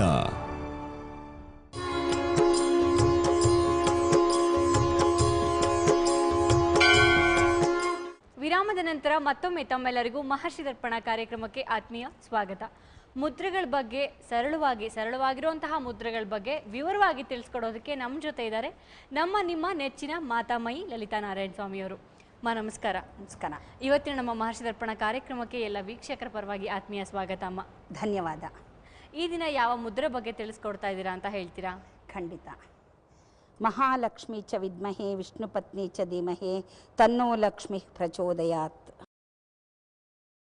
ಇಂದಿನ ಮುದ್ರೆ ಕಟಕವರ್ಧನ ಮುದ್ರೆ ಅಥವಾ ಲಕ್ಷ್ಮೀವರ್ಧನ ಮುದ್ರೆ ಅಂದ್ಬಿಟ್ಟು ಈ ಮುದ್ರೆಗೆ 2 ಹೆಸರುಗಳು ಇರತಕ್ಕಂತಹದ್ದು. ಇದು ಮುದ್ರೆಗಳಲ್ಲಿ ಅತ್ಯಂತ ವಿಶೇಷ ಅಂತ ಹೇಳ್ಬೋದು. ನಾನು ಎಲ್ಲ ಮುದ್ರೆಗಳನ್ನು ಮಾಡಿದ್ದಕ್ಕಿಂತಲೂ ಈ ಮುದ್ರೆ ಭಿನ್ನವಾಗಿರತಕ್ಕಂತಹ ಮುದ್ರೆ. ಕಟಕವರ್ಧನ ಅಥವಾ ಲಕ್ಷ್ಮೀವರ್ಧನ ಅನ್ನತಕ್ಕಂತಹ ಒಬ್ಬ ಮಹಾರಾಜ, ಅವನಿಗೆ ಅನೇಕ ದಿನಗಳಿಂದ ಶರೀರದಲ್ಲಿ ವಿಪರೀತ ನೋವು. ಎಷ್ಟೋ ಆಯುರ್ವೇದ ಪಂಡಿತರುಗಳು, ಆಗ ರಾಜ ಮಹಾರಾಜರುಗಳ ಆಸ್ಥಾನದಲ್ಲಿದ್ದವರು ಆಯುರ್ವೇದ ಪಂಡಿತರುಗಳ ತಾನೆ, ಎಷ್ಟೋ ಔಷಧಗಳನ್ನು ಕೊಡ್ತಾರೆ, ಎಷ್ಟೋ ಔಷಧಗಳನ್ನು ಆತ ತೆಗೆದುಕೊಳ್ತಾನೆ. ಯಾವುದರಿಂದಲೂ ಅದು ಸರಿ ಹೋಗೋದಿಲ್ಲ. ಏನು ಮಾಡಬೇಕು ಅಂತ ಗೊತ್ತಾಗೋದಿಲ್ಲ. ಹೀಗಾಗಿ ದೇವರೇ ದಿಕ್ಕು ಅಂತಂದ್ಬಿಟ್ಟು ದೇವರಿಗೆ ಮೊರೆ ಹೋಗಿ ದೇವರನ್ನು ಕುರಿತು ತಪಸ್ಸು ಮಾಡ್ತಾನೆ. ಅವನಿಗೆ ಯಾವ ದೇವರನ್ನು ಕುರಿತು ತಪಸ್ಸು ಮಾಡಿದರೆ ತನ್ನ ಒಂದು ರೋಗ ನಿವಾರಣೆಯಾಗತ್ತೆ ಅನ್ನೋದು ಗೊತ್ತಿಲ್ಲ. ಇಂತಹ ಸಂದರ್ಭದಲ್ಲಿ ಅಲ್ಲಿನ ಆಸ್ಥಾನ ವೈದ್ಯರನ್ನು ಕೇಳಿದಾಗ, ಅಂಥ ದೇವರು ಇಂಥ ದೇವರು ಅನ್ನೋದು ಬೇಡ, ಧನ್ವಂತರಿಯನ್ನು ಕುರಿತು ನೀನು ತಪಸ್ಸು ಮಾಡಿದರೆ ರೋಗ ನಿವಾರಣೆ ಮಾಡತಕ್ಕಂತಹವನು ಧನ್ವಂತರಿಯೇ. ಹೀಗಾಗಿ ನಿನ್ನ ಎಲ್ಲ ರೋಗಗಳಿಗೂ ಮುಕ್ತಿ ಸಿಗುತ್ತೆ ಅನಿಸುತ್ತೆ. ಯಾಕೆಂದರೆ ಯಾವ ರೋಗವೂ ಯಾವುದೇ ವಿಧವಾದಂತಹ ನಮ್ಮ ಪರೀಕ್ಷೆಗೆ ಒಳಪಡ್ತಾ ಇಲ್ಲ. ಇದಕ್ಕೆ ದೈವ ನಿಯಾಮಕ, ದೈವ ಶಾಪಗಳ ಕಾರಣವಿದೆಯೇನೋ ಅಂತ ಹೇಳಿ ಅವರುಗಳು ಸಲಹೆ ಕೊಡ್ತಾರೆ. ಹಾಗೆ ಸಲಹೆಯನ್ನು ತೆಗೆದುಕೊಂಡವನು ತಾನು ತಪಸ್ಸಿಗೆ ಕುಳಿತುಕೊಂಡು ತಪಸ್ಸನ್ನು ಮಾಡ್ತಾನೆ. ತಪಸ್ಸನ್ನು ಮಾಡಿ ಧನ್ವಂತರಿಯನ್ನು ಪ್ರಾರ್ಥಿಸಿದಾಗ ಅವನ ಮುಂದೆ ಬಂದು ನಿಂತಹ ಮಹಾನುಭಾವ ಶ್ರೀ ಮಹಾವಿಷ್ಣು. ಶ್ರೀ ಮಹಾವಿಷ್ಣುವನ್ನೇ ಧನ್ವಂತರಿಯನ್ನಾಗಿ ಭಾವಿಸಿ ತನ್ನ ರೋಗಗಳನ್ನೆಲ್ಲ ನಿವಾರಣೆ ಮಾಡುವಂತೆ ಕೇಳಿಕೊಳ್ತಾನೆ. ಕೇಳಿದಾಗ ಆಗ ಮಹಾವಿಷ್ಣು ಹೇಳ್ತಾನೆ, ನೀನು ಹಿಂದಿನ ಜನ್ಮದಲ್ಲಿ ಮಾಡಿದ ಪಾಪಗಳಿಂದ ಹೀಗಾಯಿತು, ಪೂರ್ವ ಜನ್ಮ ಕೃತಂ ಪಾಪಂ ವ್ಯಾಧಿ ರೂಪೇಣ ಜಾಯತೆ ಅಂತ ಹೇಳ್ತೀವಿ, ಹಾಗಾಗಿದೆ. ಆ ಪಾಪದ ನಿವಾರಣೆಗಾಗಿ ನೀನು ಮೊಟ್ಟ ಮೊದಲು ಮಾಡಬೇಕಾದಂತಹ ಕೆಲಸ ಅನ್ನದಾನವನ್ನು ಮಾಡು ಅಂತ ಹೇಳ್ತಾನೆ. ಅಂತಹ ಕಟಕವರ್ಧನ ಮಹಾರಾಜ ಅನ್ನದಾನವನ್ನು ಮಾಡ್ತಾ ಮಾಡ್ತಾ ತನ್ನೆಲ್ಲ ರೋಗಗಳನ್ನು ನಿವಾರಣೆ ಮಾಡ್ಕೋತಾನೆ. ಹಾಗಾದರೆ ಅವನಿಗಿದ್ದಂತಹ ರೋಗಗಳೇನು, ಯಾವ ರೋಗಗಳ ನಿವಾರಣೆಯಾಯಿತು? ಮತ್ತು ಆಗ ಒಂದು ಮುದ್ರೆಯನ್ನು ಸಹ ಮಹಾವಿಷ್ಣು ಹೇಳಿಕೊಟ್ಟ ಅನ್ನತಕ್ಕಂತಹದ್ದು ಒಂದು ಪ್ರತೀತಿ ಇದೆ. ಆ ಮಹಾವಿಷ್ಣು ಅವನಿಗೆ ಹೇಳಿಕೊಟ್ಟಂತಹ ಮುದ್ರೆಯೇ ಈ ಕಟಕವರ್ಧನ ಅಥವಾ ಅವನೇ ಹೆಸರಿನ ಲಕ್ಷ್ಮೀವರ್ಧನ ಅನ್ನತಕ್ಕಂತಹದ್ದು ಹೆಸರು. ಇಲ್ಲಿ ಕಟಕವರ್ಧನ ಅಂದರೆ ಮಹಾರಾಜನ ಹೆಸರು, ಲಕ್ಷ್ಮೀವರ್ಧನ ಅಂದರೆ ಮಹಾವಿಷ್ಣುವಿನ ಪತ್ನಿ ಲಕ್ಷ್ಮಿ. ಅಂತಹ ಲಕ್ಷ್ಮೀವರ್ಧನ ಅನ್ನೋದು ಅರ್ಥದಲ್ಲಿ ಇದನ್ನು ತೆಗೆದುಕೊಂಡು ಪುರಾಣಗಳು ಇದರ ಬಗ್ಗೆ ಸಾಕಷ್ಟು ಮಾಹಿತಿಯನ್ನು ನಮಗೆ ಕೊಡುತ್ತೆ. ನಾನು ಎಲ್ಲ ಮುದ್ರೆಗಳನ್ನು ಮಾಡುವಾಗ ಈ ಅಂಗೈಗಳನ್ನು ನನ್ನ ಕಡೆಗೆ ತಿರುಗಿಸ್ಕೊಂಡು ಮಾಡಿದ್ದೀನಿ. ಆದರೆ ಈ ಮುದ್ರೆ ವಿರುದ್ಧವಾದ ದಿಕ್ಕಿನಲ್ಲಿ ಮಾಡತಕ್ಕಂತಹ ಮುದ್ರೆ, ಇದು ಅತ್ಯಂತ ವಿಶೇಷವಾದಂತಹದ್ದು. ನಾನು ಈ ಮುದ್ರೆಯನ್ನು ಮಾಡ್ತಾ ಇದ್ದೀನಿ ನೋಡಿ, ಇದು ವಿರುದ್ಧವಾದ ದಿಕ್ಕಿನಲ್ಲಿ ಮಾಡ್ತಾ ಇರತಕ್ಕಂತಹದ್ದು. ಮೊಟ್ಟ ಮೊದಲ ಮಧ್ಯದ 2 ಬೆರಳುಗಳನ್ನು ಅಂಗೈನ ಮಧ್ಯಕ್ಕೆ ತೆಗೆದುಕೊಂಡು ಬನ್ನಿ. ಇದು ಸುಲಭ ಅಂತ ನೋಡೋದಿಕ್ಕೆ ಅನಿಸುತ್ತೆ, ಆದರೆ 2 ಕೈಗಳಲ್ಲೂ ಮಾಡತಕ್ಕಂತಹದ್ದು. 2 ಬೆರಳುಗಳನ್ನು ತೆಗೆದುಕೊಂಡು ಬನ್ನಿ. ನಂತರ ಹೆಬ್ಬೆಟ್ಟಿನ 2 ಬೆರಳುಗಳನ್ನು ಸೇರಿಸಿ, ನಂತರ ತೋರು ಬೆರಳಿನ 2 ಬೆರಳುಗಳನ್ನು ಸೇರಿಸಿ ಈ ಹೆಬ್ಬೆಟ್ಟನ್ನು ನಿಮ್ಮ ಹೃದಯದ ಬಳಿಗೆ ತೆಗೆದುಕೊಂಡು ಬನ್ನಿ. ಇದು ಅತ್ಯಂತ ಮುಖ್ಯವಾದಂತಹದ್ದು. ಈ ಕಿರುಬೆರಳು ಹೀಗೆ ಇರಬೇಕು, 2 ಕಿರುಬೆರಳುಗಳನ್ನು ನೋಡಿ, ಮಧ್ಯದ ಬೆರಳು ಅಂಗೈ ಬೆರಳುಗಳು ಹಾಗೆ ಇರಬೇಕು, ಇದು ಹೆಬ್ಬೆಟ್ಟು ಹೀಗಿರಬೇಕು. ಇದು ಸುಲಭದಲ್ಲಿ ಮಾಡತಕ್ಕಂತಹ ಮುದ್ರೆಯಲ್ಲ, ನೋಡೋದಕ್ಕೆ ಸುಲಭ ಅಂತ ಅನ್ನಿಸುತ್ತೆ. ಕೈಗಳನ್ನು ನಾನು ಈಗಾಗಲೇ ಹೇಳಿದ್ದೀನಿ, ಚೆನ್ನಾಗಿ ಬಿಸಿ ನೀರಿನಲ್ಲಿ ಕೈಗಳನ್ನು ಅದ್ದಿ ಸಾಫ್ಟ್ ಮಾಡಿಕೊಳ್ಳಿ, ಆಗ ಕೈಗಳು ಸಾಫ್ಟ್ ಆಗುತ್ತೆ. ನೀವು ಈ ಮುದ್ರೆಯನ್ನು ಮಾಡೋದಕ್ಕೆ ಖಂಡಿತವಾಗಿಯೂ ಸಾಧ್ಯ. ಇದು ಸರಿಯಾಗಿ ಹೃದಯದ ಬಳಿಗೆ ಬರಬೇಕು, ಅಂದರೆ ಪ್ರಾಣವಾಯುವನ್ನು ಕಾಪಾಡತಕ್ಕಂತಹ ಶಕ್ತಿ. ಮನುಷ್ಯನಿಗೆ ಮುಖ್ಯವಾಗಿ ಇರತಕ್ಕಂತಹ ತೊಂದರೆ ಪ್ರಾಣವಾಯು. ಇಂತಹ ಒಂದು ತೊಂದರೆಯಿಂದ ಅವನು ಬಳಲುತ್ತಾ ಇದ್ದ. ಜೊತೆಗೆ ಅವನಿಗೆ ಪ್ರತಿಯೊಂದು ಯಾವ ವಿಷಯಗಳೇ ಆಗಲಿ ಮರವು ಬಂದುಬಿಡ್ತಾ ಇತ್ತು. ಅದಕ್ಕೆ ಆಜ್ಞಾಚಕ್ರವನ್ನು ಉದ್ದೀಪನಗೊಳಿಸತಕ್ಕಂತಹ ಮುದ್ರೆ ಅಂತಂದರೆ ಈ ಒಂದು ಕಟಕವರ್ಧನ ಮುದ್ರೆ ಅಂತ ಹೇಳಬಹುದು. ಆಜ್ಞಾಚಕ್ರಕ್ಕೆ ಏನೇ ಆಜ್ಞೆಯನ್ನು ಮಾಡಿದರೂ ನಾವೊಂದು ಆರ್ಡರ್ ಅಂತ ಕೊಟ್ಟಾಗ ಅದನ್ನು ಅರಗಿಸಿಕೊಳ್ಳತಕ್ಕಂತಹ ಶಕ್ತಿ ಬೇಕು. ಅಂತಹ ಶಕ್ತಿಯನ್ನು ಪಡೆಯತಕ್ಕಂತಹ ಮುದ್ರೆ ಈ ಒಂದು ಕಟಕವರ್ಧನ ಮುದ್ರೆ. ಮತ್ತು ರೋಗ ನಿರೋಧಕ ಶಕ್ತಿಯನ್ನು ಬೆಳೆಸಿಕೊಳ್ಳತಕ್ಕಂತಹ ಮುದ್ರೆ ಈ ಮುದ್ರೆ ಅಂತ ಹೇಳಬಹುದು. ಇನ್ನೊಂದು, ಮನುಷ್ಯನಲ್ಲಿರತಕ್ಕಂತಹ ಕಲ್ಮಶಗಳನ್ನು ಹೋಗಲಾಡಿಸತಕ್ಕಂತಹ ಬುದ್ಧಿ ಈ ಮುದ್ರೆಯ ಮೂಲಕ ಬರುತ್ತೆ. ನೆಗೆಟಿವಿಟಿ ಅಂತ ಹೇಳ್ತೀವಿ, ಋಣಾತ್ಮಕ ಚಿಹ್ನೆ. ಮನುಷ್ಯನಲ್ಲಿ ನಾವು ಯಾರನ್ನೇ ನೋಡಲಿ ಅವರು ಒಳ್ಳೆಯವರು, ಅವರಿಂದ ನಮಗೆ ಉಪಕಾರ ಆಗತ್ತೆ ಅನ್ನತಕ್ಕಂತಹ ಬುದ್ಧಿ ಮನುಷ್ಯನಲ್ಲಿ ಬೆಳೆಯಬೇಕು. ಆ ಬುದ್ಧಿನೇ ಇಲ್ಲ, ಎಲ್ಲರ ಬಗ್ಗೆಯೂ ದ್ವೇಷ ಸಾಧನೆ, ಯಾರನ್ನು ನೋಡಿದರೂ ಸಹ ಕೆಟ್ಟವರು ಅನ್ನತಕ್ಕಂತಹ ಭಾವನೆ. ಕೊನೆಗೆ ಇದು ಆ ಮಹಾರಾಜ ತನ್ನ ಪತ್ನಿ ಪುತ್ರರನ್ನು ಸಹ ಕೆಟ್ಟವನು ಅಂತ ಯೋಚನೆ ಮಾಡಿ ಕೊಲೆಯನ್ನು ಮಾಡೋದಕ್ಕೆ ಹೋಗಿರ್ತಾನೆ. ಅಂತಹ ಒಂದು ತೊಂದರೆಯಿಂದ ಅವನನ್ನು ವಿಮುಕ್ತಿಗೊಳಿಸಿ ಅವನ ತೊಂದರೆಯನ್ನು ನಿರ್ಮೂಲನೆ ಮಾಡತಕ್ಕಂತಹ ಶಕ್ತಿ ಇರತಕ್ಕಂತಹದ್ದು ಈ ಮುದ್ರೆ. ಈ ಒಂದು ದ್ವೇಷವನ್ನು ನಿರ್ಮೂಲನೆ ಮಾಡಿ ಪ್ರೀತಿ ಸ್ವಾರ್ಥತೆಯನ್ನು ನಿರ್ಮೂಲನೆ ಮಾಡಿ ನಿಸ್ವಾರ್ಥತೆಯನ್ನು ಉಂಟು ಮಾಡುತ್ತೆ ಆ ಮಹಾರಾಜನಲ್ಲಿ ಈ ಮುದ್ರೆ. ಇದರ ಬಗ್ಗೆ ಸಾಕಷ್ಟು ಮಾಹಿತಿ ಇದೆ, ಮತ್ತಷ್ಟು ಮಾಹಿತಿಯನ್ನು ತಿಳಿಸ್ತೀನಿ. ಈ ಮುದ್ರೆ ಮಾಡುವಾಗ ನಮ್ಗನ್ಸುತ್ತೆ ಈ ಭಾಗದಲ್ಲಿ ಒಂದು ರೀತಿ ಸೆಳೆತ ಉಂಟಾಗುತ್ತೆ. ಅದು ಅಮ್ಮ ತೋರಿಸುವಾಗ ಸಹಜ ಸುಲಭ ಅಂತ ಅನ್ಸುತ್ತೆ, ಆದರೆ ಮುದ್ರೆ ಹಾಕಿದಾಗಲೇ ಗೊತ್ತಾಗೋದು ಆ ನೋವು ಆ ಸೆಳೆತ ಹೇಗೆ ಬರುತ್ತೆ ಅಂತ. ಟ್ರೈ ಮಾಡ್ತಾ ಇರಿ, ಒಂದು ವಿರಾಮ ತಗೊಂಡು ಮತ್ತೆ ಬೇಗ ವಾಪಸ್ ಆಗ್ತೀನಿ. ನೀವು ನೋಡ್ತಾ ಇದ್ದೀರಾ ಸುವರ್ಣ.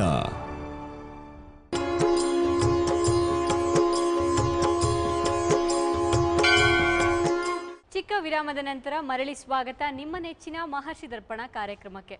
ಪ್ರಯತ್ನ ಪಟ್ರ ಈ ಒಂದು ಮುದ್ರೆನ ಅನ್ನಿಸ್ದಲ್ಲೆಲ್ಲ ನೋವು ಬರ್ತಿದೆ ಅಂತ. ಈ ತರ ನೋವು ಬರುವಂತಹ ಮುದ್ರೆ ಅಂದ್ರೆ ಎಲ್ಲ ಮುದ್ರೆಗಳು ಸ್ವಲ್ಪ ಮಟ್ಟಿಗೆ ನೋವು ಇರುತ್ತೆ, ಇದ್ರಲ್ಲಿ ಸ್ವಲ್ಪ ಜಾಸ್ತಿನೇ ಸೆಳೆತ ಬರುತ್ತೆ ಈ ಜಾಗದಲ್ಲಿ. ಹಾಗಾಗಿ ಎಷ್ಟು ನಿಮಿಷಗಳ ಕಾಲ ಇದನ್ನ ಮಾಡ್ಬೇಕಾಗತ್ತೆ? ಖಂಡಿತ ಉತ್ತಮ ಪ್ರಶ್ನೆ. ನಾನು ಚಿಕಿತ್ಸಾ ಮುದ್ರೆಗಳು ಅಂತ ಹೇಳಿದ ತಕ್ಷಣ ಎಲ್ಲರೂ 50 ನಿಮಿಷ ಅಂತ ಭಾವಿಸ್ಕೊಳ್ತಾರೆ. ಇದು ಖಂಡಿತ 50 ನಿಮಿಷ ಮಾಡೋದಕ್ಕೆ ಸಾಧ್ಯವೇ ಇಲ್ಲ. ಇನ್ನೊಂದೇನು ಅಂದರೆ ಈ ಮುದ್ರೆಯನ್ನು ಸಹ 5 ವರ್ಷದ ಕೆಳಗಿನ ಮಕ್ಕಳು ಮಾಡುವುದು ಬೇಡ. 70 ವರ್ಷ 75 ವರ್ಷ ದಾಟಿದಂತಹ ವಯಸ್ಸಾದವರು ಖಂಡಿತವಾಗಿಯೂ ಈ ಮುದ್ರೆಯನ್ನು ಮಾಡುವುದು ಬೇಡ. ಯಾಕೆಂದರೆ ಅವರಿಬ್ಬರಲ್ಲೂ ಯಾವುದೇ ವಿಧವಾದಂತಹ ದ್ವೇಷ ಭಾವನೆಗಳು ಏನೂ ಇರೋದಿಲ್ಲ. 5 ವರ್ಷ ಕೆಳಗಿನ ಮಕ್ಕಳು ಭಗವಂತನಂತೆ, 75 ವರ್ಷದ ವಯಸ್ಸು ದಾಟಿದವರು ಭಗವಂತನತ್ತ. ಹಾಗಾಗಿ ಇವರಿಗೆ ಯಾವುದೇ ವಿಧವಾದಂತಹ ಆ ದ್ವೇಷಗಳು ಇರೋದಿಲ್ಲ. ಈ ಮಧ್ಯಸ್ಥಿಕೆನವರಿಗೆ ಬಂದಿರತಕ್ಕಂತಹ ತೊಂದರೆ. ಇದನ್ನು 10 ರಿಂದ 15 ನಿಮಿಷಗಳ ಕಾಲ ಮಾಡಿದರೆ ಸಾಕು. ಒಂದು ವಿಶೇಷ ಏನಪ್ಪ ಅಂದರೆ 2 ಕೈಗಳಲ್ಲೂ ಮಾಡಬೇಕಾದ್ದರಿಂದ ನಿಮಗೆ 10 ರಿಂದ 15 ನಿಮಿಷ ಒಂದೇ ದಿವಸ ಮಾಡೋದಕ್ಕಾಗೋದಿಲ್ಲ, ನನಗೆ ಗೊತ್ತು.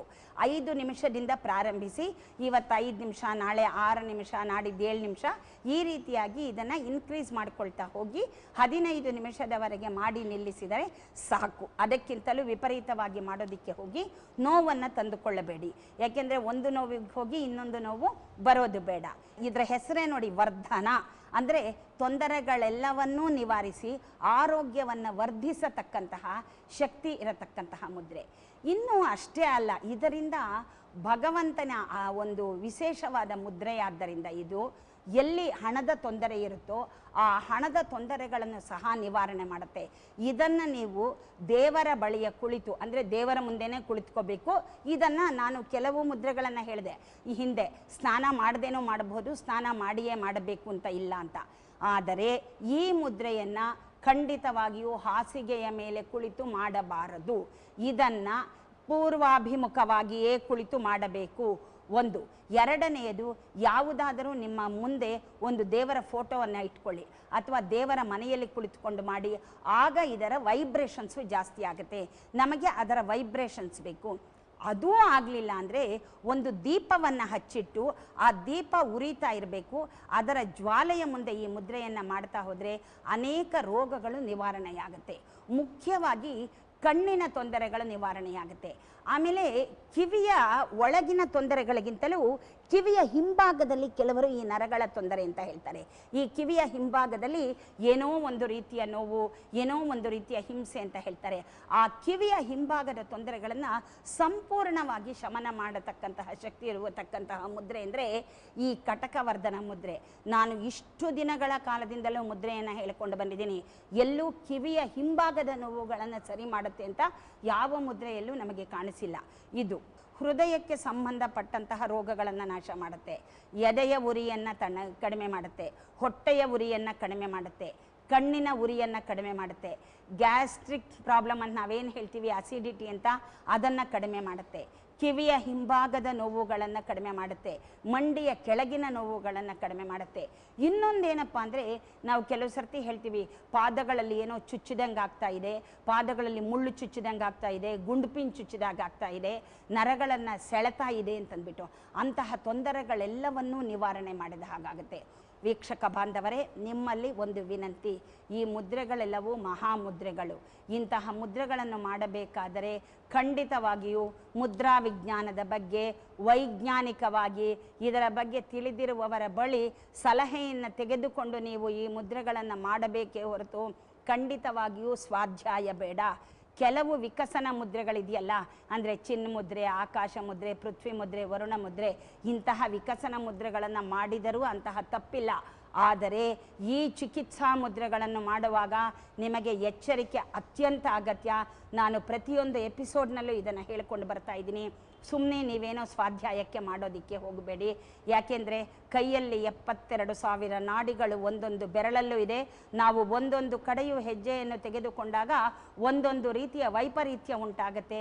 ಆದ್ದರಿಂದ ಎಚ್ಚರಿಕೆಯಿಂದ ಮಾಡಬೇಕಾದ್ದು ನಿಮ್ಮ ಮೊಟ್ಟ ಮೊದಲ ಮುಖ್ಯವಾದಂತಹ ಕರ್ತವ್ಯ. ಧನ್ಯವಾದಗಳು ಮಾ. ಸಣ್ಣ ಪುಟ್ಟ, ಯಾಕೆಂದರೆ ಕೆಲವು ಸಲ ಇಂತಹ ನೋವುಗಳು ಅಥವಾ ಹೊಟ್ಟೆ ಉರಿ, ಕಿವಿ ನೋವು ಬರೋದು ಸಹಜ.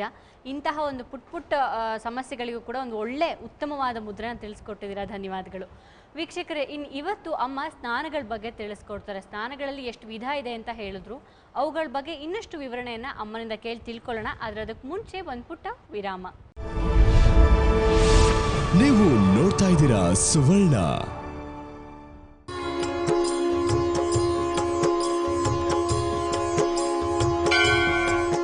ವಿರಾಮದ ನಂತರ ಮರಳಿ ಸ್ವಾಗತ ನಿಮ್ಮೆಲ್ಲರ ಅಚ್ಚುಮೆಚ್ಚಿನ ಮಹರ್ಷಿ ದರ್ಪಣ ಕಾರ್ಯಕ್ರಮಕ್ಕೆ. ಅಮ್ಮನ ಹತ್ರ ಸ್ನಾನದ ಬಗ್ಗೆ ಕೇಳಿ ತಿಳ್ಕೊಬೇಕಾಗಿತ್ತು ಅಲ್ವಾ? ನೀವು ಹೇಳ್ತಿದ್ರಿ ಕಾರ್ಯಕ್ರಮದಲ್ಲಿ ನೀವು ಬಹಳಷ್ಟು ಸಲ ಹೇಳಿದ್ರೆ ಯಾವ್ಯಾವ ರೀತಿ ಸ್ನಾನಗಳಿದೆ, ಅದ್ರ ವಿಭಜನೆಯನ್ನು ಯಾಕಾಗಿ ಮಾಡ್ಕೋತೀವಿ ಅಂತ. ಇವತ್ತು ಯಾವ ಒಂದು ವಿಧದ ಸ್ನಾನದ ಬಗ್ಗೆ ತಿಳಿಸ್ತಿದ್ದೀರಾ? ನಾನು ಕಾರ್ಯಕ್ರಮದಲ್ಲಿ ಹೇಳಿದ್ದೀನಿ 2 ಸ್ನಾನಗಳಿವೆ, 2 ವಿಧದ್ದು ಅಂತ. ಒಂದು ಮುಖ್ಯ ಸ್ನಾನ, ಇನ್ನೊಂದು ಗೌಣ ಸ್ನಾನ ಅಂತ. ನಾವು ಮುಖ್ಯ ಸ್ನಾನಗಳೆಲ್ಲವನ್ನ ಮುಗಿಸ್ಬಿಟ್ಟಿದ್ದೀವಿ. ನಿತ್ಯ, ನೈಮಿತ್ತಿಕ, ಕ್ರಿಯಾಂಗ, ಮಲಾಪಕರ್ಷಣ, ಅಭ್ಯಂಜನ ಇದನ್ನೆಲ್ಲವನ್ನ ಮುಗಿಸ್ಬಿಟ್ಟಿದ್ದೀವಿ. ಇಂದು ಗೌಣ ಸ್ನಾನವನ್ನ ಪ್ರಾರಂಭ ಮಾಡೋಣ. ಈ ಗೌಣ ಸ್ನಾನದಲ್ಲಿ ದಿವ್ಯ ಸ್ನಾನ, ಮಂತ್ರ ಸ್ನಾನ, ಆಗ್ನೇಯ ಸ್ನಾನ, ವಾಯುವ್ಯ ಸ್ನಾನ, ವಾರಣ ಸ್ನಾನ, ಮಾನಸ ಸ್ನಾನ, ಇಷ್ಟು ವಿಭಾಗ ಇದೆಯಾ? ಇಷ್ಟು ವಿಭಾಗಗಳಿದೆ. ಇದನ್ನ ಗೌಣ ಅಂತಂತಂದ್ರೆ ಇದು ಕಣ್ಣಿಗೆ ಕಾಣಿಸದೆ ನಾವು ಒಂದು ಚಂಬಲ್ ನೀರು ತಗೊಂಡು ಮೈ ಮೇಲೆ ಹಾಕೊಳ್ಳತಕ್ಕಂತಹ ಸ್ನಾನಗಳಲ್ಲ. ಇದನ್ನ ಮಂತ್ರ ಪುರಸ್ಸರವಾಗಿ ತನ್ನದೇ ಆದ ರೀತಿಯಲ್ಲಿ ಮಾಡತಕ್ಕಂತಹ ಒಂದು ವಿಶೇಷವಾದಂತಹ ಸ್ನಾನಗಳು. ಇದಕ್ಕೆ ನಮಗಿಂತಲೂ ಹೆಚ್ಚಾಗಿ ಇದನ್ನು ಆರ್ಷೆಯರು ವಿಶೇಷವಾಗಿ ತೋರಿಸಿಕೊಟ್ಟಿದ್ದಾರೆ. ಇದನ್ನ ಸಾಧಕರುಗಳು ಮಾಡತಕ್ಕಂತಹ ಸ್ನಾನ ಅಂತ ಹೇಳ್ಬೋದು. ಮಾನಸಿಕ ಸ್ನಾನ, ಮನಸ್ಸಿಗೆ ಮಾಡುವಂತಹ ಶುದ್ಧಿ. ಮನಸ್ಸಿಗೆ ಮಾಡತಕ್ಕಂತಹ ಶುದ್ಧಿಯೇ ಇದು, ಹೌದು. ಆದರೆ ವೈಜ್ಞಾನಿಕವಾಗಿ ಇದರಿಂದ ಸಿಗತಕ್ಕಂತಹ ಲಾಭ ಅಪಾರ ಅಂತ ಹೇಳಬಹುದು. ಇದರಲ್ಲಿ ಇವತ್ತು ಸಾಧ್ಯವಾದರೆ 2 ಸ್ನಾನಗಳನ್ನು ತೆಗೆದುಕೊಳ್ಳೋಣ. ಒಂದು ಆಗ್ನೇಯ ಸ್ನಾನ, ಇನ್ನೊಂದು ವಾಯುವ್ಯ ಸ್ನಾನ. 2 ತೆಗೆದುಕೊಳ್ಳೋಣ. ಕಾರಣ ನಾನು ಆಗ್ನೇಯ ವಾಯುವ್ಯ ಯಾತಕ್ಕೆ ತೆಗೆದುಕೊಂಡೆ ಅಂದರೆ 2 ಒಂದಕ್ಕೊಂದು ವಿರುದ್ಧವಾಗಿರತಕ್ಕಂತಹದ್ದು. ಹಾಗಾಗಿ 2 ತೆಗೆದುಕೊಳ್ಳೋಣ. ಆಗ್ನೇಯ ಸ್ನಾನ ಅಂದರೆ ಕೆಲವರು ಅಂದ್ಕೊಂಡು ಬಿಟ್ಟಿದ್ದಾರೆ ಬೆಂಕಿಯಲ್ಲಿ ಬಿದ್ದು ಬಿಡಬೇಕು ಅಂತಂದ್ಬಿಟ್ಟು. ಅಲ್ಲ, ಖಂಡಿತವಾಗಿಯೂ ಅಲ್ಲ. ಆಗ್ನೇಯ ಸ್ನಾನ ಅಂದರೆ 2 ವಿಧದ ಸ್ನಾನಗಳನ್ನು ನಾವು ಆಗ್ನೇಯ ಸ್ನಾನ ಅಂತ ಕರಿತೀವಿ. ಒಂದು ಮುಖ್ಯವಾದಂತಹ ಸ್ನಾನ, ಚೆನ್ನಾಗಿ ಸೂರ್ಯ ಬಿಸಿಲಿರಬೇಕು, ಸೂರ್ಯನ ಬಿಸಿಲು ಪ್ರಖರವಾಗಿರಬೇಕು. ಅದು ಈ ಸೀಸನ್ ತುಂಬ ಚೆನ್ನಾಗಿದೆ ಅಂತ ಹೇಳ್ಬೋದು. ಈ ಮಾಘದಿಂದ ಜ್ಯೇಷ್ಠ ಮಾಸ ಅಲ್ಲ, ವೈಶಾಖ ಮಾಸ ಅನ್ನೋಣ, ಅಲ್ಲಿಯವರೆಗೂ ಅತ್ಯಂತ ಪ್ರಖರವಾದ ಬಿಸಿಲಿರುತ್ತೆ. ಇಂತಹ ಸಂದರ್ಭದಲ್ಲಿ ಸುತ್ತು ತಾನು ಮಧ್ಯದಲ್ಲಿ ಕುಳಿತು, ಅಂದರೆ ಇವಾಗ ದೀಪ ಇದೆಯಲ್ಲ ಆ ರೀತಿಯಾಗಿ ತಾನು ಮಧ್ಯದಲ್ಲಿ ಕುಳಿತು ಸುತ್ತು ಅಗ್ನಿಯನ್ನು 3 ಅಡಿಗಳ ದೂರದಲ್ಲಿ ಸುತ್ತು ಅಗ್ನಿಯನ್ನು ಹಾಕಿಕೊಳ್ಳಬೇಕು. ತುಂಬ ಹತ್ತಿರದಲ್ಲ, ಆ ಮನುಷ್ಯನಿಗೂ ಅಗ್ನಿಗೂ 3 ಅಡಿಗಳ ದೂರ ಇರಬೇಕು. ಸುತ್ತು ಅಗ್ನಿಯನ್ನ ಹಾಕಿ ಮೇಲಗಡೆ ಉರಿಯುತ್ತಾ ಇರತಕ್ಕಂತಹ ಸೂರ್ಯ, ಇದನ್ನ ಪಂಚಾಗ್ನಿ ಅಂತ ಕರೆದ್ವಿ. ಅಂದರೆ 4 ದಿಕ್ಕುಗಳಲ್ಲೂ ಅಗ್ನಿ ಇದೆ. 4 ದಿಕ್ಕೇನು ಬಂತು? 8 ದಿಕ್ಕು. 8 ದಿಕ್ಕುಗಳಲ್ಲೂ ಅಗ್ನಿ ಇದೆ. ಮತ್ತೆ ತಲೆಯ ಮೇಲೆ ಅಗ್ನಿ ಇದೆ. ಒಂದು ವಿಧದಲ್ಲಿ ನೆಲ ಸುಡ್ತಾ ಇದೆ, ಅಲ್ಲೂ ಅಗ್ನಿ ಇದೆ. 10 ದಿಕ್ಕುಗಳಲ್ಲಿ ಅಗ್ನಿ ಇದ್ದ ಹಾಗಾಗೋಯ್ತು. ಇಷ್ಟು ಸರ್ವಾಂಗೀಣಗಳಲ್ಲೂ ಅಗ್ನಿ ಇದೆ. ಇದರ ಮಧ್ಯದಲ್ಲಿ ಕುಳಿತು ತಪಸ್ಸನ್ನು ಮಾಡುವುದು ಅಂದರೆ ಅದೇನು ಸುಲಭದ? 2 ನಿಮಿಷ ಹೋಗಿ ಬಿಸಿಲಲ್ಲಿ ನಿಂತ್ಕೊಳ್ಳೋದಿಕ್ಕೆ ನಮ್ಮ ಕೈಯಲ್ಲಿ ಆಗಲ್ಲ. 2 ನಿಮಿಷ ಅಲ್ಲ, 2 ಸೆಕೆಂಡ್ ಹೆಜ್ಜೆ ಇಡೋಕ್ಕಾಗಲ್ಲ.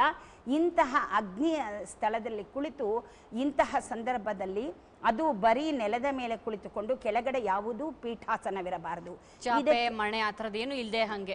ಇದಕ್ಕೆ ದರ್ಭಾಸನವನ್ನ ಹಾಕಿಕೊಳ್ಳಬೇಕು. ದರ್ಭಾಸನ ಅಂದ್ರೆ ದರ್ಭೆ ಅಂತ ಬರುತ್ತೆ, ಪ್ಯಾಪಿರಸ್.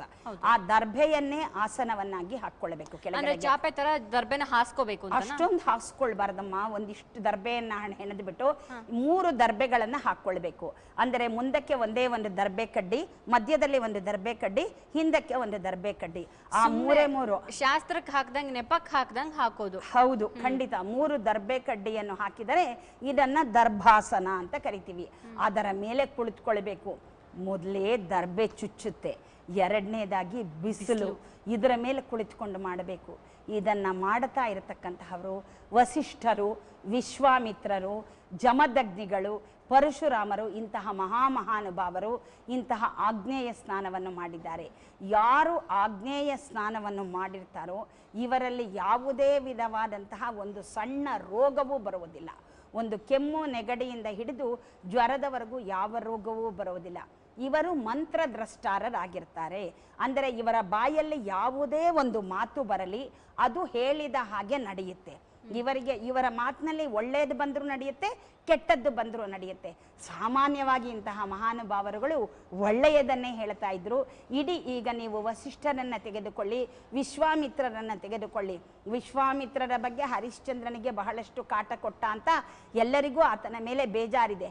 ಆದರೆ ಆತನು ಹರಿಶ್ಚಂದ್ರನಿಗೆ ಕಾಟ ಕೊಟ್ಟು ತನ್ನ ಎಲ್ಲ ತಪಸ್ಸಿನ ಒಂದು ಫಲವನ್ನು ಅವನಿಗೆ ಧಾರೆ ಎರೆದು ಕೊಟ್ಟು 14,000 ವರ್ಷಗಳ ಕಾಲ ಭೂಲೋಕದಲ್ಲಿ ಆಳಿ ಸ್ವರ್ಗವನ್ನು ಬರುವಂತೆ ಅವನಿಗೆ ಉನ್ನತವಾದಂತಹ ಸ್ಥಳವನ್ನು ಕಲ್ಪಿಸಿಕೊಟ್ಟ. ಎಲ್ಲವೂ ಪರೀಕ್ಷೆಗೆ ಸಾಧಕರೇ. ಇಂತಹ ಮಹಾನುಭಾವರು ಏನನ್ನು ಮಾಡಿದರೂ ಸಹ ಅದು ಲೋಕೋತ್ತರವಾಗಿ ಮಾಡ್ತಾ ಇದ್ರು, ಲೋಕ ಕಲ್ಯಾಣಕ್ಕಾಗಿ ಮಾಡ್ತಾ ಇದ್ರು. ಒಂದು ಒಳ್ಳೆ ಉದ್ದೇಶ ಇತ್ತು, ಕೊಡೋ ಶಾಪದಲ್ಲೂ ಕೂಡ ಒಂದು ಒಳ್ಳೆ ಉದ್ದೇಶ ಇತ್ತು. ಮುಂದೆ ಏನೋ ಒಂದು ನಡಿಬೇಕು ಅನ್ನೋ ಕಾರಣಕ್ಕಾಗಿ ಈ ಒಂದು ಕಾರಣ ನಡೀತಾ ಇತ್ತು, ಕಾರಣಾಂತರವಾಗಿ ಅವರು ಮಾಡ್ತಾ ಇದ್ರು. ವಿಶ್ವಾಮಿತ್ರ ರಾಮನನ್ನ ಕರೆದುಕೊಂಡು ಹೋಗ್ತಾನೆ. ಕರೆದುಕೊಂಡು ಹೋದಾಗ ಅವರು ತಾಟಕ ಸಂಹಾರಕ್ಕೆ, ಮಾರೀಚ ಸಂಹಾರಕ್ಕೆ ಅಲ್ಲಿ ಬಲ ಅತಿಬಲ ಅನ್ನತಕ್ಕಂತಹ ಮಂತ್ರಗಳನ್ನು ಉಪಯೋಗಿಸ್ತಾನೆ.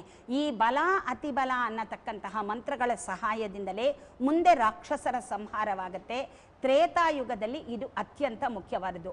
ಆಗೇನೋ ತ್ರೇತಾಯುಗದಲ್ಲಿ ಆ ಮಹರ್ಷಿಗಳು ಅಷ್ಟೊಂದು ಶಕ್ತಿಯುತವಾಗಿದ್ರು, ಈಗ ಯಾರಪ್ಪ ಇದ್ದಾರೆ ಅಂತಹ ಶಕ್ತಿವಂತರು ಅಂತಂದರೆ ಶಂಕರಾಚಾರ್ಯರೂ ಸಹ, ರಾಘವೇಂದ್ರ ಸ್ವಾಮಿಗಳು ಸಹ ಇಂತಹ ಒಂದು ಆಗ್ನೇಯ ಸ್ನಾನವನ್ನು ಮಾಡಿದರು ಅನ್ನತಕ್ಕಂತಹ ಪ್ರತೀತಿ ಇದೆ. ಸರಿಯಪ್ಪ, ಅವರೇನೋ ಮಹಾನುಭಾವರು ಮಾಡಿದ್ವಿ, ನಮಗೆ ನಾವು ಹುಲುಮಾನವರು, ನಮಗೂ ಅದರ ಲಾಭ ಸಿಗಬೇಕಲ್ವಾ? ಯಾವ ರೀತಿ ನಮಗೆ ಅದರ ಲಾಭ ಸಿಗೋದು? ನಾವು ಪಡೆದುಕೊಳ್ಳಬೇಕು ಅನ್ನತಕ್ಕಂತಹ ಆಸೆ ಪ್ರತಿಯೊಬ್ಬ ಮಾನವನಲ್ಲೂ ಇರತಕ್ಕಂತಹದ್ದು. ಆ ಕಾರಣದಿಂದ ಯಜ್ಞಯಾಗಾದಿಗಳನ್ನು ಮಾಡಬೇಕು. ಯಜ್ಞಯಾಗಾದಿಗಳನ್ನು ಮಾಡಿದಾಗ ಅದಕ್ಕೆ ಎಲ್ಲ ಮೂಲಿಕೆಗಳನ್ನು, ಎಲ್ಲ ಒಂದು ಅದಕ್ಕೆ ಬೇಕಾದಂತಹ ಸಮಿತ್ತುಗಳನ್ನು ಹಾಕಿರ್ತೀವಿ.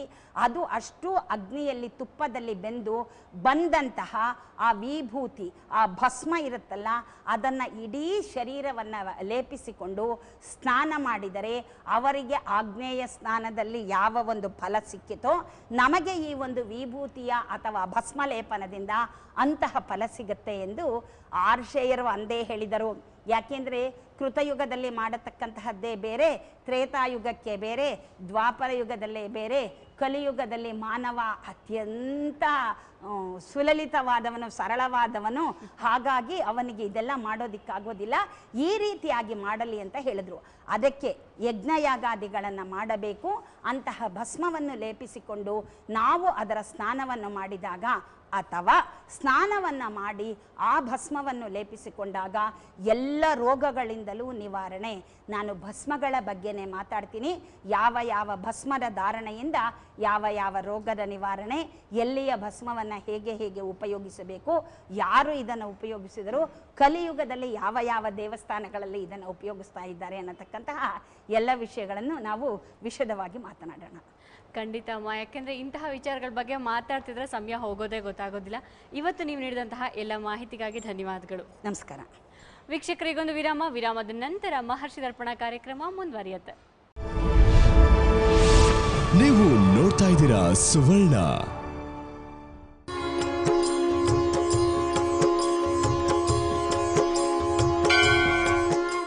ವಿರಾಮದ ನಂತರ ಮತ್ತೊಮ್ಮೆ ತಮ್ಮೆಲ್ಲರಿಗೂ ಮಹರ್ಷಿ ದರ್ಪಣ ಕಾರ್ಯಕ್ರಮಕ್ಕೆ ಆತ್ಮೀಯ ಸ್ವಾಗತ. ಪ್ರತಿನಿತ್ಯ ನಮ್ಮ ಕಾರ್ಯಕ್ರಮದ ಮೂಲಕ ಬಹಳಷ್ಟು ನೀತಿ ಕಥೆಗಳನ್ನು ತಿಳಿಸ್ಕೊಡೋದಕ್ಕೆ ನಮ್ಮ ಜೊತೆ ಇದ್ದಾರೆ ನಿಮ್ಮ ಪ್ರೀತಿಯ ನೆಚ್ಚಿನ ಮಾಸ್ಟರ್ ಹಿರಣ್ಣಯ್ಯ ಅವರು. ಇವತ್ತಿನ ಕಾರ್ಯಕ್ರಮಕ್ಕೆ ಸ್ವಾಗತಿಸೋಣ ಅಲ್ವಾ? ಅಪ್ಪಾಜಿ ನಮಸ್ತೆ. ನಮಸ್ಕಾರ. ಇವತ್ತಿನ ಮಹರ್ಷಿ ದರ್ಪಣ ಕಾರ್ಯಕ್ರಮಕ್ಕೆ ಎಲ್ಲ ವೀಕ್ಷಕರ ಪರವಾಗಿ ಆತ್ಮೀಯ ಸ್ವಾಗತ. ಎಲ್ಲ ನಮ್ಮ ಜ್ಞಾನಾನ್ನ ದಾತರಿಗೆ ಅನಂತ ಅಭಿವಂದನೆಗಳು. ಪ್ರತಿದಿನ ಇವತ್ತು ಯಾವ ಕತೆ ಹೇಳ್ತೀರಿ ಅಂತ ಕೇಳ್ತಿದ್ದೆ, ಆದರೆ ಇವತ್ತು ನನಗೆ ಅನ್ನಿಸ್ತು ಎಲ್ಲೋ ಒಂದು ಕಡೆ ಬರ್ತಾ ಈ ಪ್ರಶ್ನೆ ನಿಮಗೆ ಕೇಳಬೇಕು ಅಂತ. ಇವಾಗ ಸ್ವಲ್ಪ ಎಲೆಕ್ಷನ್ಸ್ ಬರ್ತಿದೆ, ಏನೋ ದೇಶ ಅಭಿವೃದ್ಧಿ ಮಾಡೋದ್ರ ಬಗ್ಗೆ ಎಲ್ಲ ಕಡೆ ಮಾತು ಅದು ಇದು ನಡೀತಾ ಇದೆ. ಎಲ್ಲಿ ಹೋದರೂ ಪೇಪರ್ ಆಗಲಿ ಟಿ ವಿ ಆಗಲಿ ಎಲ್ಲ ಕಡೆ ಕೇಳ್ತೀವಿ. ಎಲ್ಲೋ ಒಂದು ಕಡೆ ನಾವು ದುಡಿಯೋ ಒಂದು ಭರದಲ್ಲಿ ನಮ್ಮ ಮನೆ, ನಮ್ಮ ಸಂಸಾರ, ನಮ್ಮ ಕುಟುಂಬ, ನಾನು ಗಂಡ ಹೆಂಡತಿ ಮಕ್ಕಳು, ನಾನು ಇಷ್ಟು ದುಡಬೇಕು, ಕಾರ್ ತೊಗೋಬೇಕು, ಗಾಡಿ ತೊಗೋಬೇಕು, ಏನೋ ಒಂದು ಬರೀ ಸೀಮಿತ ಆಗೋಗಿದೆ, ನಮ್ಮಷ್ಟಕ್ಕೆ ಸೀಮಿತ ಆಗಿದೆ. ಒಂದು ಸಮಾಜ ಉದ್ಧಾರ ಮಾಡಬೇಕು, ರಾಜ್ಯ ಉದ್ಧಾರ ಮಾಡಬೇಕು, ದೇಶ ಉದ್ಧಾರ ಮಾಡಬೇಕು, ಈ ಭಾವನೆಗಳಿಲ್ಲ. ಅದರಲ್ಲೂ ಮುಖ್ಯವಾಗಿ ಯುವಕರಿಗೆ ಬೇಕು. ಇವನ್ ನಾನು ಸೇರಿಸ್ಕೊಂಡು ಹೇಳ್ತಿದ್ದೀನಿ, ನಮ್ಗೆ ಅದು ಅನ್ಸೋದೇ ಇಲ್ಲ. ಯಾಕೆ ಈ ರೀತಿ ಒಂದು ಭಾವನೆ ಹುಡುಗರಲ್ಲಿ ಬರೋಕ್ಕೆ ಶುರುವಾಗಿ ಹೋಗಿದೆ? ಇದನ್ನು ಬದಲಾಯಿಸೋದು ಹೇಗೆ? ನಮ್ಮ ದೇಶದ ಮೇಲೆ ಅಭಿಮಾನ ಬೆಳೆಸ್ಕೊಳ್ಳೋದು ಹೇಗೆ? ಯಾವ ಮಟ್ಟಕ್ಕೆ ದೇಶ ಕುಲ್ಗೆಟ್ ಹೋಗಿದೆ ಹೇಳಬಾರ್ದು ಈ ಮಾತನ್ನ, ಆದರೆ ನಿಜ. ದಿನದಿನಕ್ಕೂ ನಾವು ಅನಿಸುತ್ತೆ ಚೆನ್ನಾಗಿ ಮಾಡ್ಕೊಂಡು ಹೋಗ್ಬೇಕು, ದೇಶನ ಮುಂದುವರಿಸ್ಬೇಕು ಅಂತ. ಆದರೆ ಅದು ಕೆಡ್ತಾನೆ ಹೋಗ್ತಿದೆ. ನಮ್ಮ ದೇಶದ ಬಗ್ಗೆ ಏನಂತೀರಿ? ಮೊಟ್ಟಮೊದಲನೇದಾಗಿ ಹೇಳ್ತೀರಮ್ಮ, ಭಾರತ ದೇಶದಂಥ ಪವಿತ್ರ, ಸುಸಾಂಸ್ಕೃತಿಕ ಭರಿತವಾದ, ಸುಸಂಪದ್ಭರಿತವಾದ ದೇಶ ಈ ರಾಷ್ಟ್ರದಲ್ಲ, ಜಗತ್ತಿನಲ್ಲಿ ಇನ್ನೊಂದಿಲ್ಲ. ಯಾತಕ್ಕೆ ಗೊತ್ತಾ? 5400 ವರ್ಷಗಳ ಇತಿಹಾಸ ನಮ್ಮಲ್ಲಿದೆ, ಕಲಿಗೆ ಪ್ರತಪಾದೆ ಅಂತ ಹೇಳೋದ್ರಿಂದ. ಮೇಲಾಗಿ ನಮಗೆ ಪ್ರಜಾಪ್ರಭುತ್ವ ಅನ್ನೋದು ನೆನ್ನೆ ಮೊನ್ನೆದಲ್ಲ. ಇದು ನಮ್ಮ ಅನೂಚಾನವಾಗಿ ನಾವು ಪ್ರಜಾಪ್ರಭುತ್ವದಲ್ಲೇ ಬಾಳ್ತಾ ಬಂದಿದ್ದೇವೆ ಯುಗಾಂತರಗಳಿಂದ. ಅದನ್ನು ಇನ್ನೊಂದು ದಿನ ಹೇಳ್ತೀನಿ, ಯಾವ್ಯಾವ ಯುಗದಲ್ಲಿ ಯಾವ್ಯಾವ ಪ್ರಜಾಪ್ರಭುತ್ವದ ಪ್ರಭುಗಳು ಇದ್ದರು ಅನ್ನೋದನ್ನು ಹೇಳ್ತೀನಿ. ಈಗ ಪ್ರಕೃತಕ್ಕೆ ನಮ್ಮ ದೇಶದಲ್ಲಿ ಯಾತಕ್ಕೆ ಈ ಭಾವನೆ ಬಂದಿದೆ, ತತ್ರಾಪಿ ಯುವಜನಾಂಗದಲ್ಲಿ ಈ ಭಾವನೆ ಬಂದಿದೆಯಲ್ಲ, ಯಾಕೆ ಬಂದಿದೆ? ಏನೋ ಭಾರತ ನಾವು ತಿಳ್ಕೊಂಡಷ್ಟು ಶ್ರೇಷ್ಠವಲ್ವೇನೋ, ವಿದ್ಯಾಭ್ಯಾಸಕ್ಕೆಲ್ಲ ಪಾಶ್ಚಿಮಾತ್ಯ ರಾಷ್ಟ್ರಗಳ ಕಡೆ ಮುಖ ಮಾಡ್ತಾ ಇದ್ದಾರೆ, ಕಲಿತ ಮೇಲೆ ಅಲ್ಲಿಗೆ ಹೋಗ್ತಾ ಇದ್ದಾರೆ ಬದುಕಿಗೋಸ್ಕರವಾಗಿ. ಹೀಗೆಲ್ಲ ನಡೀತಾ ಇದೆ. ನನಗೂ ಅದನ್ನು ನೋಡಿದಾಗ ದುಃಖ ಅನಿಸುತ್ತೆ. ಭಾರತದ ಬಗ್ಗೆ ಶ್ರೇಷ್ಠತೆಯನ್ನು ಹೇಳಬೇಕನ್ನೋದಕ್ಕೆ ನನ್ನ ಜೀವನದಲ್ಲಿ ನಡೆದ ಘಟನೆ ಹೇಳ್ತೀನಿ, ಕೇಳ್ತಾಯಿ. ಇದು ಹೇಳಿದರೆ ಕಥೆಯಾಗುತ್ತೆ, ಅನುಭವಿಸಿದರೆ ಘಟನೆ ಆಗುತ್ತೆ, ಅನುಭವದ ಘಟನೆ. ನಮ್ಮ ಭಾರತೀಯರ ಸಂಪ್ರದಾಯದಲ್ಲಿ ಒಂದು ಪದ್ಧತಿ ಇದೆ. ಹಾಗೆ ನಮ್ಮ ಸೋದರರಾದ ಮಹಮ್ಮದೀಯರಲ್ಲಿ ಮಕ್ಕಾ ಮದೀನಾಕ್ಕೆ, ಆಮೇಲೆ ನಮ್ಮ ಕ್ರಿಶ್ಚಿಯನ್ ಇವರಲ್ಲಿ ಅವರು ವ್ಯಾಟಿಕನ್ಗೆ ಹೋಗಿ ಪೋಪ್ನ ದರ್ಶನ ಮಾಡಿ ಬಂದ ಹಾಗೆ ನಮ್ಮಲ್ಲಿ ಒಂದು ಧಾರ್ಮಿಕ ಪ್ರವೃತ್ತಿಯನ್ನು ಇಟ್ಟಿದ್ದಾರೆ. ಏನಂದರೆ ಕನ್ಯಾಕುಮಾರಿಗೆ ಹೋಗಿ ದಂಪತಿ ಸಮೇತ ಅಥವಾ ಕುಟುಂಬ ಸಹಿತ ಅಲ್ಲಿ ಸ್ನಾನಾದಿಗಳನ್ನು ಮುಗಿಸಿ ಅಲ್ಲಿ ಪೂಜೆ ಮಾಡಿ ಆ ನೀರನ್ನು ಚುಂಬಲ್ ತುಂಬಿಕೊಂಡು ಉತ್ತರಕ್ಕೆ ಹೋಗಿ ಅಲ್ಲಿ ಬದ್ರಿಗೆ ಹೋಗಿ ಆ ಬದ್ರಿಯಲ್ಲಿ ಆ ನೀರನ್ನು ಸುರಿದು ಅಲ್ಲಿಯ ನೀರು ತುಂಬಿಕೊಂಡು ಕೇದಾರನಾಥ ಬದ್ರಿನಾಥ ಎಲ್ಲ ನೋಡಿಕೊಂಡು ವಾಪಸ್ ಬಂದು ಇಲ್ಲಿ ತಿರ್ಗಾ ಕನ್ಯಾಕುಮಾರಿಗೆ ಹೋಗಿ ಅದನ್ನು ಅಲ್ಲಿ ವಿಸರ್ಜನೆ ಮಾಡಿ ಆಮೇಲೆ ಅದನ್ನು ಸ್ವಲ್ಪ ಉಳಿಸ್ಕೊಂಡು ಅಲ್ಲಿಯ ನೀರು ತುಂಬಿಕೊಂಡು ಬಂದು ಗಂಗಾ ಸಮಾರಾಧನೆ ಮಾಡು ಅಂತ ಹೇಳ್ತಾರೆ. ಅಂದರೆ ಕನ್ಯಾಕುಮಾರಿಯಿಂದ ನಾವು ಆ ತುದಿಯವರೆಗೆ, ಉತ್ತರದ ತುದಿಯವರೆಗೆ ಹೋಗಿ ಪುನಃ ಅಲ್ಲಿಂದ ವಾಪಸ್ ಇಲ್ಲಿಗೆ ಬಂದು ಆಮೇಲೆ ನಾವು ನಮ್ಮೂರಿಗೆ ಬಂದು ಗಂಗಾ ಸಮಾರಾಧನೆ ಮಾಡಿ. ಗಂಗಾ ಸಮಾರಾಧನೆ ಅಂದ್ರೆ ಇದಾ? ಹೀಗೆ ಮಾಡಬೇಕು. ನಾವೇನು ಮಾಡ್ತೀವಿ, ಹರಿದ್ವಾರದಲ್ಲಿ ಗಂಗೆ ತುಂಬ್ಕೊಂಡ್ಬರ್ತೀವಿ, ಗಂಗಾ ಸಮಾರಾಧನೆ ಮಾಡ್ತೀವಿ. ಅಲ್ಲ, ಅದು ಇದು ಎಲ್ಲ ಒಂದೇ ಇರ್ಬೋದೇನೋ. ಆದರೆ ನನ್ನ ಮಟ್ಟಿಗೆ ಹೇಳುವುದಾದರೆ ಈ ಕ್ರಮ ಇದೆಯಲ್ಲ, ಈ ಕ್ರಮವನ್ನು ಮಾಡಿದ್ದು ಯಾಕೆ ಅಂದರೆ, ಮಹಾತ್ಮ ಗಾಂಧೀಜಿಯವರು ಈ ದೇಶಕ್ಕೆ ಬಂದಾಗ ಸ್ವಾತಂತ್ರ್ಯ ಪೂರ್ವ ಬಹಳ ಹಿಂದೆ ಅವರು ಈ ಮರಾಠಿನ ಮುಂಬೈನಲ್ಲಿ ಯಾವುದೊಂದು ಪಾರ್ಟಿನಲ್ಲಿದ್ದಾಗ ಆವಾಗ ಗೋಪಾಲಕೃಷ್ಣ ಗೋಖಲೆ ಅವ್ರ ಮಾತು ಹೇಳ್ತಾರೆ, ಬಾಪು ನೀವೇನು ಇಲ್ಲಿ ನೋಡ್ತಾ ಇದ್ದೀರಲ್ಲ, ಲೋಟ ಗಾಜು ಅದರೊಳಗೊಂದಿಷ್ಟು ಆಲ್ಕೋಹಾಲು ಪಾರ್ಟಿ, ಅವರು ಕುಡಿದವರಲ್ಲ, ಅವರು ಸಾಫ್ಟ್ ಡ್ರಿಂಕ್ ಇಟ್ಕೊಂಡವ್ರೆ. ಆದರೆ ಇದೆಲ್ಲ ಪಾರ್ಟಿ ಸೇರಿದಾರಲ್ಲ, ಇದೆಲ್ಲ ಭಾರತ, ಶ್ರೀಮಂತಿಗೆ ಅದಲ್ಲ ಭಾರತ. ಭಾರತದ ಪರಿಚಯವಾಗಬೇಕಾದ್ರೆ ಬಾಪು, ಸಾಮಾನ್ಯ ಜನಗಳ ಗುಂಪಿನಲ್ಲಿ ಸಾಮಾನ್ಯ ಜನರಂತೆ ನೀವು ಕನ್ಯಾಕುಮಾರಿಯಿಂದ ಆ ಸೇತು ಹಿಮಾಚಲ ಪರ್ಯಂತ ಅಂತಾರೆ, ಆ ಕ್ರಮದಲ್ಲಿ ನೀವು ಪರಿಕ್ರಮ ಮಾಡ್ಕೊಂಡು ಬನ್ನಿ, ನಿಜವಾದ ಭಾರತ ಎಲ್ಲಿದೆ ಅಂತ ಗೊತ್ತಾಗುತ್ತೆ, ಅವರಿಗೆ ಸ್ವತಂತ್ರ ಬೇಕಾಗಿದೆ ಅಂತ ಹೇಳ್ತಾರೆ. ಅದರಿಂದ ಸ್ಫೂರ್ತಿಗೊಂಡಂಥ ಬಾಪೂಜಿಯವರು ಥರ್ಡ್ ಕ್ಲಾಸ್ನಲ್ಲಿ ಪ್ರಯಾಣ ಮಾಡ್ತಾರೆ. ಬಂದ ಮೇಲೆ ಅವನು ಕೇಳ್ತಾರೆ ಪ್ರಸ್ತುತನು, ಥರ್ಡ್ ಕ್ಲಾಸಲ್ಲಿ ಯಾಕೆ ಹೋದ್ರಿ ಅಂತ ಬಾಪುನ. ನಾನೇನು ಮಾಡಲಿ, ಫೋರ್ತ್ ಕ್ಲಾಸ್ ಇಲ್ವಲ್ಲ, ಅದರಿಂದ ಥರ್ಡ್ ಕ್ಲಾಸಲ್ಲಿ ಹೋಗಬೇಕಾಗಿರ್ತಾರೆ ಬಾಪು ತಮಾಷೆಯಾಗಿ. ಅಲ್ಲ, ಇದು ಈ ಕ್ರಮವನ್ನು ನಮ್ಮ ಹಿಂದೂ ಸಂಪ್ರದಾಯದಲ್ಲೂ ಮಾಡಿದ್ದಾರೆ. ನನ್ನ ಹೆಂಡತಿಗೆ ಆಸೆ ಬಂತು, ಹೋಗೋಣ ನೀನು, ನಡಿಯಮ್ಮ, ಯಾರು ಬೇಡ ಅಂತಾರೆ, ಹೋಗೋಣ. ಸರಿ, ನಾನು ನನ್ನ ಹೆಂಡತಿ 82ನೇ ಇಸ್ವಿನಲ್ಲಿ, ಅಂದರೆ ನಾನು ಫಸ್ಟ್ ಟೈಮ್ ಅಮೆರಿಕಕ್ಕೆ ಹೋಗೋಕ್ಕೆ ಮುಂಚೆ ಕನ್ಯಾಕುಮಾರಿಗೆ ಹೋದ್ವಿ. ಅಲ್ಲಿ ಆ 3 ಸಮುದ್ರ ಸೇರೋ ಜಾಗ ಮತ್ತು ವಿವೇಕಾನಂದ ಹಾಕೋ ಎಲ್ಲ ನೋಡಿಕೊಂಡು ಅವಳ ಆಸೆ ಪ್ರಕಾರ ನೀರು ತುಂಬಿಕೊಂಡು ಉತ್ತರಕ್ಕೆ ಹೊರಟ್ವಿ. ಉತ್ತರಕ್ಕೆ ಹೋದಾಗ ನಮಗೆ ಒಂದು ಒಳ್ಳೆಯ ಟೂರ್ ಪ್ರೋಗ್ರಾಮ್ ಸಿಕ್ತು. ಫಸ್ಟ್ ಕ್ಲಾಸಲ್ಲಿ ನಾವು ಒಂದು 21 ಜನ ಹೋದ್ವಿ. ಹೋದಾಗ ಎಲ್ಲ ಅಲ್ಲಿನ ಮಾಮೂಲು ಗೌರಿಕುಂಡಕ್ಕೆ ಹೋದ್ವಿ. ಗೌರಿಕುಂಡ ಅಂತ ಸಿಗುತ್ತೆ, ಅದು ಸುಮಾರು ಒಂದು 8-10 ಸಾವಿರ ಅಡಿ ಎತ್ತರದಲ್ಲಿದೆ ಇದಕ್ಕೆ ಸಮುದ್ರ ಮಟ್ಟಕ್ಕೆ. ಅಲ್ಲಿ ಹೋದಾಗ ಭಯಂಕರ ಚಳಿ. ಅಲ್ಲಿಂದ ಸ್ವಲ್ಪ ಮುಂದಕ್ಕೆ ಹೋದರೆ ಅಲ್ಲಿ ಒಂದು ಗೌರಿಕುಂಡ ಅಂತ ಇದೆ. ಅಲ್ಲಿ ಸಲ್ಫ್ಯೂರಿಕ್ ಆ್ಯಸಿಡ್, ಅದ್ರ ನೀರು, ಸಲ್ಫರ್ ಮೇಲೆ ಬರುವ ನೀರು ಅಂತ ಕಾಣುತ್ತೆ, ಸೈಂಟಿಸ್ಟ್ ಆಗಿ ಹೇಳ್ತಾರೆ. ಆದರೆ ಆ ಭಯಂಕರ ಚಳಿಗೂ ಆ ನೀರಿನ ಹಿತವಾದ ಬಿಸಿಗೂ ಎಷ್ಟು ಚೆನ್ನಾಗಿತ್ತು ಅಂದರೆ, ನಾವೆಲ್ಲ ಬೆಳಗಿನ ಜಾವ 2 ಗಂಟೆ ಹೊತ್ತಿಗೆ ನೀರಲ್ಲಿ ಬಿದ್ವಿ. ಬಿದ್ದರೆ ಏನು ಆನಂದವೋ ಆನಂದ. ಆಮೇಲೆ ಬೇಗ ಬನ್ನಿ ಅಂತ ಕರೆದ ನಮ್ಮ ಗೈಡು. ನಾವೆಲ್ಲ ಸ್ನಾನ ಮುಗಿಸ್ಕೊಂಡು ಹೊರಟ್ವಿ. ಅಲ್ಲಿಂದ ಇನ್ನು 1,500 ಅಡಿ ಹತ್ತಬೇಕಾಗಿತ್ತು ನಾವು ಮೇಲಕ್ಕೆ. ಯಾಕೆ, ಅಲ್ಲಿ ಕೇದಾರನಾಥನ ದರ್ಶನಕ್ಕೋಸ್ಕರವಾಗಿ ಹೋಗಬೇಕಾಗಿತ್ತು. ಅಲ್ಲಿ ಹೋಗ್ತಾ ಹೋಗ್ತಾ ಹೋಗ್ತಾ ಸ್ವಲ್ಪ ಆಕ್ಸಿಜನ್ ಲೆವೆಲ್ ಕಮ್ಮಿ ಆಗ್ತಾ ಹೋಗುತ್ತೆ. ಆದರೆ ಸ್ವಲ್ಪ ಈ ಶ್ವಾಸಕೋಶ ಬಲ ಇದ್ದವರು ತಡ್ಕೋತಾರೆ. ನನಗೆ ಅಲ್ಲಿ ಅದನ್ನು ಹತ್ತಿ ಹೋಗೋದಕ್ಕೆ ಭಯವಾಯಿತು. ಕುದುರೆ ಇರುತ್ತೆ, ಡೋಲಿ ಇರುತ್ತೆ, ಎಲ್ಲ ಸಲಕರಣೆಗಳು ಇತ್ತಾಗ 82ನೇ ಇಸ್ವಿನಲ್ಲಿ. ಈಗಂತೂ ತುಂಬ ಚೆನ್ನಾಗಿದೆಯಂತೆ, ಹತ್ತಿ ಹೋಗೋದಕ್ಕೆ ಪಾತ್ಗೀತ್ ಮಾಡಿದಾರಂತೆ. ನನಗೆ ಈಚಿಂದ ಗೊತ್ತಿಲ್ಲ. 82ರ ಸುದ್ದಿ. ನಾನು ನನ್ನ ಹೆಂಡತಿ ಅಲ್ಲಿ ಕುದುರೆ ತೊಗೊಂಡ್ವಿ, ಹೊರಟ್ವಿ. ಆ ಕುದುರೆ ಹೀಗೆ ಬರುತ್ತಲ್ಲ, ಹೀಗೆ ಬರುತ್ತೆ, ಹೀಗೆ ಬರುತ್ತೆ, ಹೀಗೆ ಬರುತ್ತೆ. ಮಲೆನಾಡು ಶೃಂಗೇರಿ ಆದ್ದರಿಂದ ನಿನಗೆ ಗೊತ್ತಾಗುತ್ತೆ ಮಲೆನಾಡು ಬೆಟ್ಟದ ಮೇಲೆ ಹೇಗೆ ಮಾಡಿರ್ತಾರೆ ರಸ್ತೆಗಳು ಅಂತ. ಅದರಲ್ಲಿ ತೀರಾ ಕಡಿದಾದ್ದು ಹೀಗೆ ಬಂದ್ಬಿಡುತ್ತೆ, ತಕ್ಷಣ ಪಕ್ಕಕ್ಕೆ ಬರುತ್ತೆ. ಈ ಕುದುರೆಗಳು ಎಷ್ಟು ಚೆನ್ನಾಗಿ ಪಳಗಿದಾವೆ ಅಂದರೆ ಹೀಗೆ ಟಕ್ಕಂತ ಪಕ್ಕದ ರಸ್ತೆಗೆ ಹೋಗುತ್ತೆ. ಆವಾಗ ಅವ್ರು ಹೇಳ್ತಾರೆ, ಇಳಿಯುವಾಗ ಮುಂದಕ್ಕೆ ವಾಲ್ಕೊಳ್ಳಿ, ಹತ್ತುವ ಮುಂದಕ್ಕೆ ವಾಲ್ಕೊಳ್ಳಿ ಅಂತ ಹೇಳ್ತಾರೆ. ಯಾಕೆಂದರೆ ಕುದುರೆ ಈಸಿ ಆಗುತ್ತೆ ಅಂತ. ನಾವು ಯಾವತ್ತು ಕುದುರೆ ಹತ್ತಿದ್ದೀವಿ, ನಾವು ಹೀರೋ ಮಾಡಿದರೆ ಕುದುರೆ ಹತ್ತಿರ್ತಿದ್ವಿ. ಹೀಗೆ ನಾವು ಹತ್ತಿ ಹೋಗ್ತೀವಿ.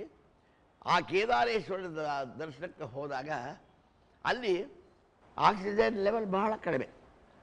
ನಾನೇನು ಮಾಡಿದೆ, ಸಹಸ್ರನಾಮ ಕೊಡಿ ಈಶ್ವರನಿಗೆ ಅಂತ ಹೇಳಿದೆ.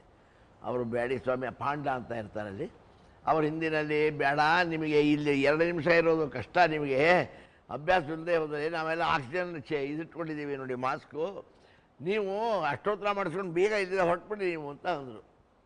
ಸರಿ, ನಾನು ನನ್ನ ಹೆಂಡತಿ, ಇನ್ನೊಬ್ಬರು ಶೆಟ್ಟರು, ಅವರ ಹೆಂಡತಿ ಇಬ್ಬರು ಬಂದು 4 ಜನ ಕೂತ್ವಿ. ಅವರು ಅಷ್ಟೋತ್ತರಕ್ಕೆ ಅಲ್ಲಾಡೋಗ್ಬಿಟ್ರು. ಬಂದಿದ್ದ ಒಂದು ನಾವು 10 ಆಗಿರ್ಬೋದು ಅನ್ನೋಕ್ಕೆ ಶುರು ಮಾಡಿದ್ರು.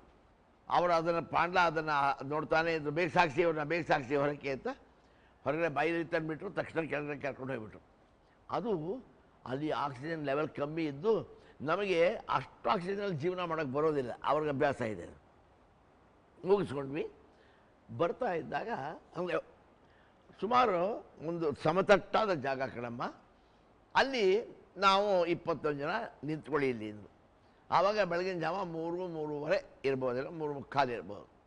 ಅವನು ನಮ್ಮ ಗೈಡ್ ತೋರಿಸ್ತಾ ಇದ್ದ, ಈ ಕಡೆ ಮೇಲ್ಗಡೆ ನೋಡ್ತಾ ಇರಿ, ಸೂರ್ಯೋದಯಕ್ಕೆ ನೀವೊಂದು ಸುಂದರವಾದ ದೃಶ್ಯ ನೋಡ್ತೀರಿ. ಈ ದೃಶ್ಯ ನಿಮಗೆ ಪ್ರಪಂಚದ ಯಾವ ರಾಷ್ಟ್ರದಲ್ಲೂ ಸಿಗೋದಿಲ್ಲ. ಅಂತಹ ಒಂದು ಸುಂದರ ದೃಶ್ಯವನ್ನು ಭಗವಂತ ನಮಗೆ ಒದಗಿಸ್ಕೊಟ್ಟಿದ್ದಾನೆ, ನೋಡ್ತಾ ಇರಿ. ನಾನೇನು ಮಾಡೋದು, ಆ ಕಡೆಯೇ ನೋಡ್ತಾ ಇದ್ದೀನಿ. ನಾನು ನನ್ನ ಹೆಂಡತಿ. ವರುಣೋದಯವಾಯಿತು. ವರುಣ ಅವನು ಸಾರಥಿ ತಾನೆ, 2 ಕಾಲಿಲ್ಲ. ಅವನ ಅರುಣೋದಯಕ್ಕೆ ಕೆಂಪು ಕಿರಣಗಳು ಬಿದ್ದು ಒಳ್ಳೆಯ ರಕ್ತ ಚೆಲ್ಲದಾಗೆ ತುಂಬ ಚೆನ್ನಾಗಿತ್ತು. ಅದಾದ ಸ್ವಲ್ಪ ಹೊತ್ತಿಗೆ ಸೂರ್ಯೋದಯ ಆಯಿತು. 2-3 ನಿಮಿಷಕ್ಕೆ ಆ ಸೂರ್ಯನ ಆ ಒಂದು ತಂಪಾದ ಕಿರಣಗಳು, ಈ ಅರುಣನ ಕಿರಣಗಳು ಸೇರಿ ಒಂಥರ ಹಾಲು ಚೆಲ್ದಾಗೆ ಆ ಏರಿಯಾ ಎಲ್ಲ ಬೆಳೆದಿರೋ ಆದ ಹಾಗಾಗ್ಬಿಡ್ತವೆ. ಎಷ್ಟು ಸುಂದರವಾದಂಥ ದೃಶ್ಯ ಅಂದರೆ ಗಗನಚುಂಬಿತವಾದಂಥ ಆ ಒಂದು ಕೈಲಾಸ ಪರ್ವತ. ಆ ಕೈಲಾಸ ಪರ್ವತಕ್ಕೆ ಬೆಳ್ಳಿ ತಗಡು ಹೊಡೆದಾಗೆ, ಪಾಲಿಷ್ ಮಾಡುವ ತಗಡು ಹೊಡೆದಾಗೆ ಅದಕ್ಕೆ ಈ ಒಂದು ಕಿರಣಗಳು ಬಿದ್ದು, ಸೂರ್ಯನ ಕಿರಣಗಳು ರಿಫ್ಲೆಕ್ಟ್ ಆಗ್ತಾ ಇದೆ. ನೋಡ್ತಾ ನಿಂತುಬಿಟ್ರಮ್ಮ, ಜಗತ್ತೇ ಮರ್ತೋಯ್ತು ತಾಯಿ. ಅದಕ್ಕೆ ನನ್ನ ಹತ್ರ ಪದಗಳೇ ಇಲ್ಲ ವರ್ಣನೆ ಮಾಡೋದಕ್ಕೆ. ಅದನ್ನು ನೋಡಿಯೇ ತಿಳ್ಕೊಬೇಕು ನಾವು. ನೋಡ್ತಾ ಹೀಗೆ ನಿಂತೆ, ನಾವು ಭಾವನಾಜೀವಿ, ನನ್ನ ಹೆಂಡತಿನೂ ಭಾವನಾಜೀವಿ.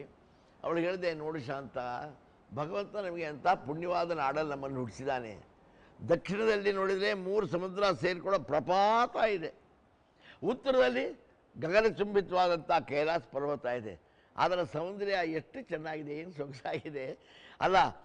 ಆ ಒಂದು ಆಕಾಶಕ್ಕೆ ಮುತ್ಕೊಳ್ಳುವಂಥ ಪರ್ವತ ಉತ್ತರದಲ್ಲಿ, 3 ಸಮುದ್ರ ಸೇರುವಂಥ ಪ್ರಪಾತ ದಕ್ಷಿಣದಲ್ಲಿ ಇಟ್ಟು, ಇಲ್ಲಿ ನಮ್ಮನ್ನು ಬಿಟ್ಟು, ನಮಗೆ ಆಯುಸ್ ತುಂಬಿಟ್ಟು ಭಗವಂತ ನಮಗೊಂದು ಚಾಲೆಂಜ್ ಕೊಟ್ಟಿದ್ದಾನೆ.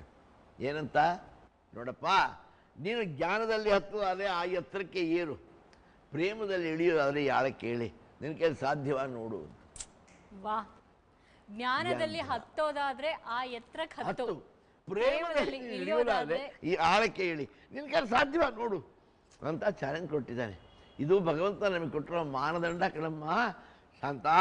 ಇಂಥ ದೇಶದಲ್ಲಿ ಹುಟ್ಟಿರೋ ನಾವು ಮಹಾಪುಣ್ಯವಂತರು ಅಂತ ಇದ್ದಾಗ ಪಕ್ಕದಲ್ಲಿ ಒಂದು ಧ್ವನಿ ಬಂತು. ಯಾರದ್ದು ಹೇಳ್ತೀನಿ, ಕೇಳಿ ತಿಳ್ಕೊಳ್ಳೋಣ. ಅದಕ್ಕೆ ಮುಂಚೆ ಒಂದು ಪುಟ್ಟ ವಿರಾಮ. ನೀವು ನೋಡ್ತಾ ಇದ್ದೀರಾ ಸುವರ್ಣ.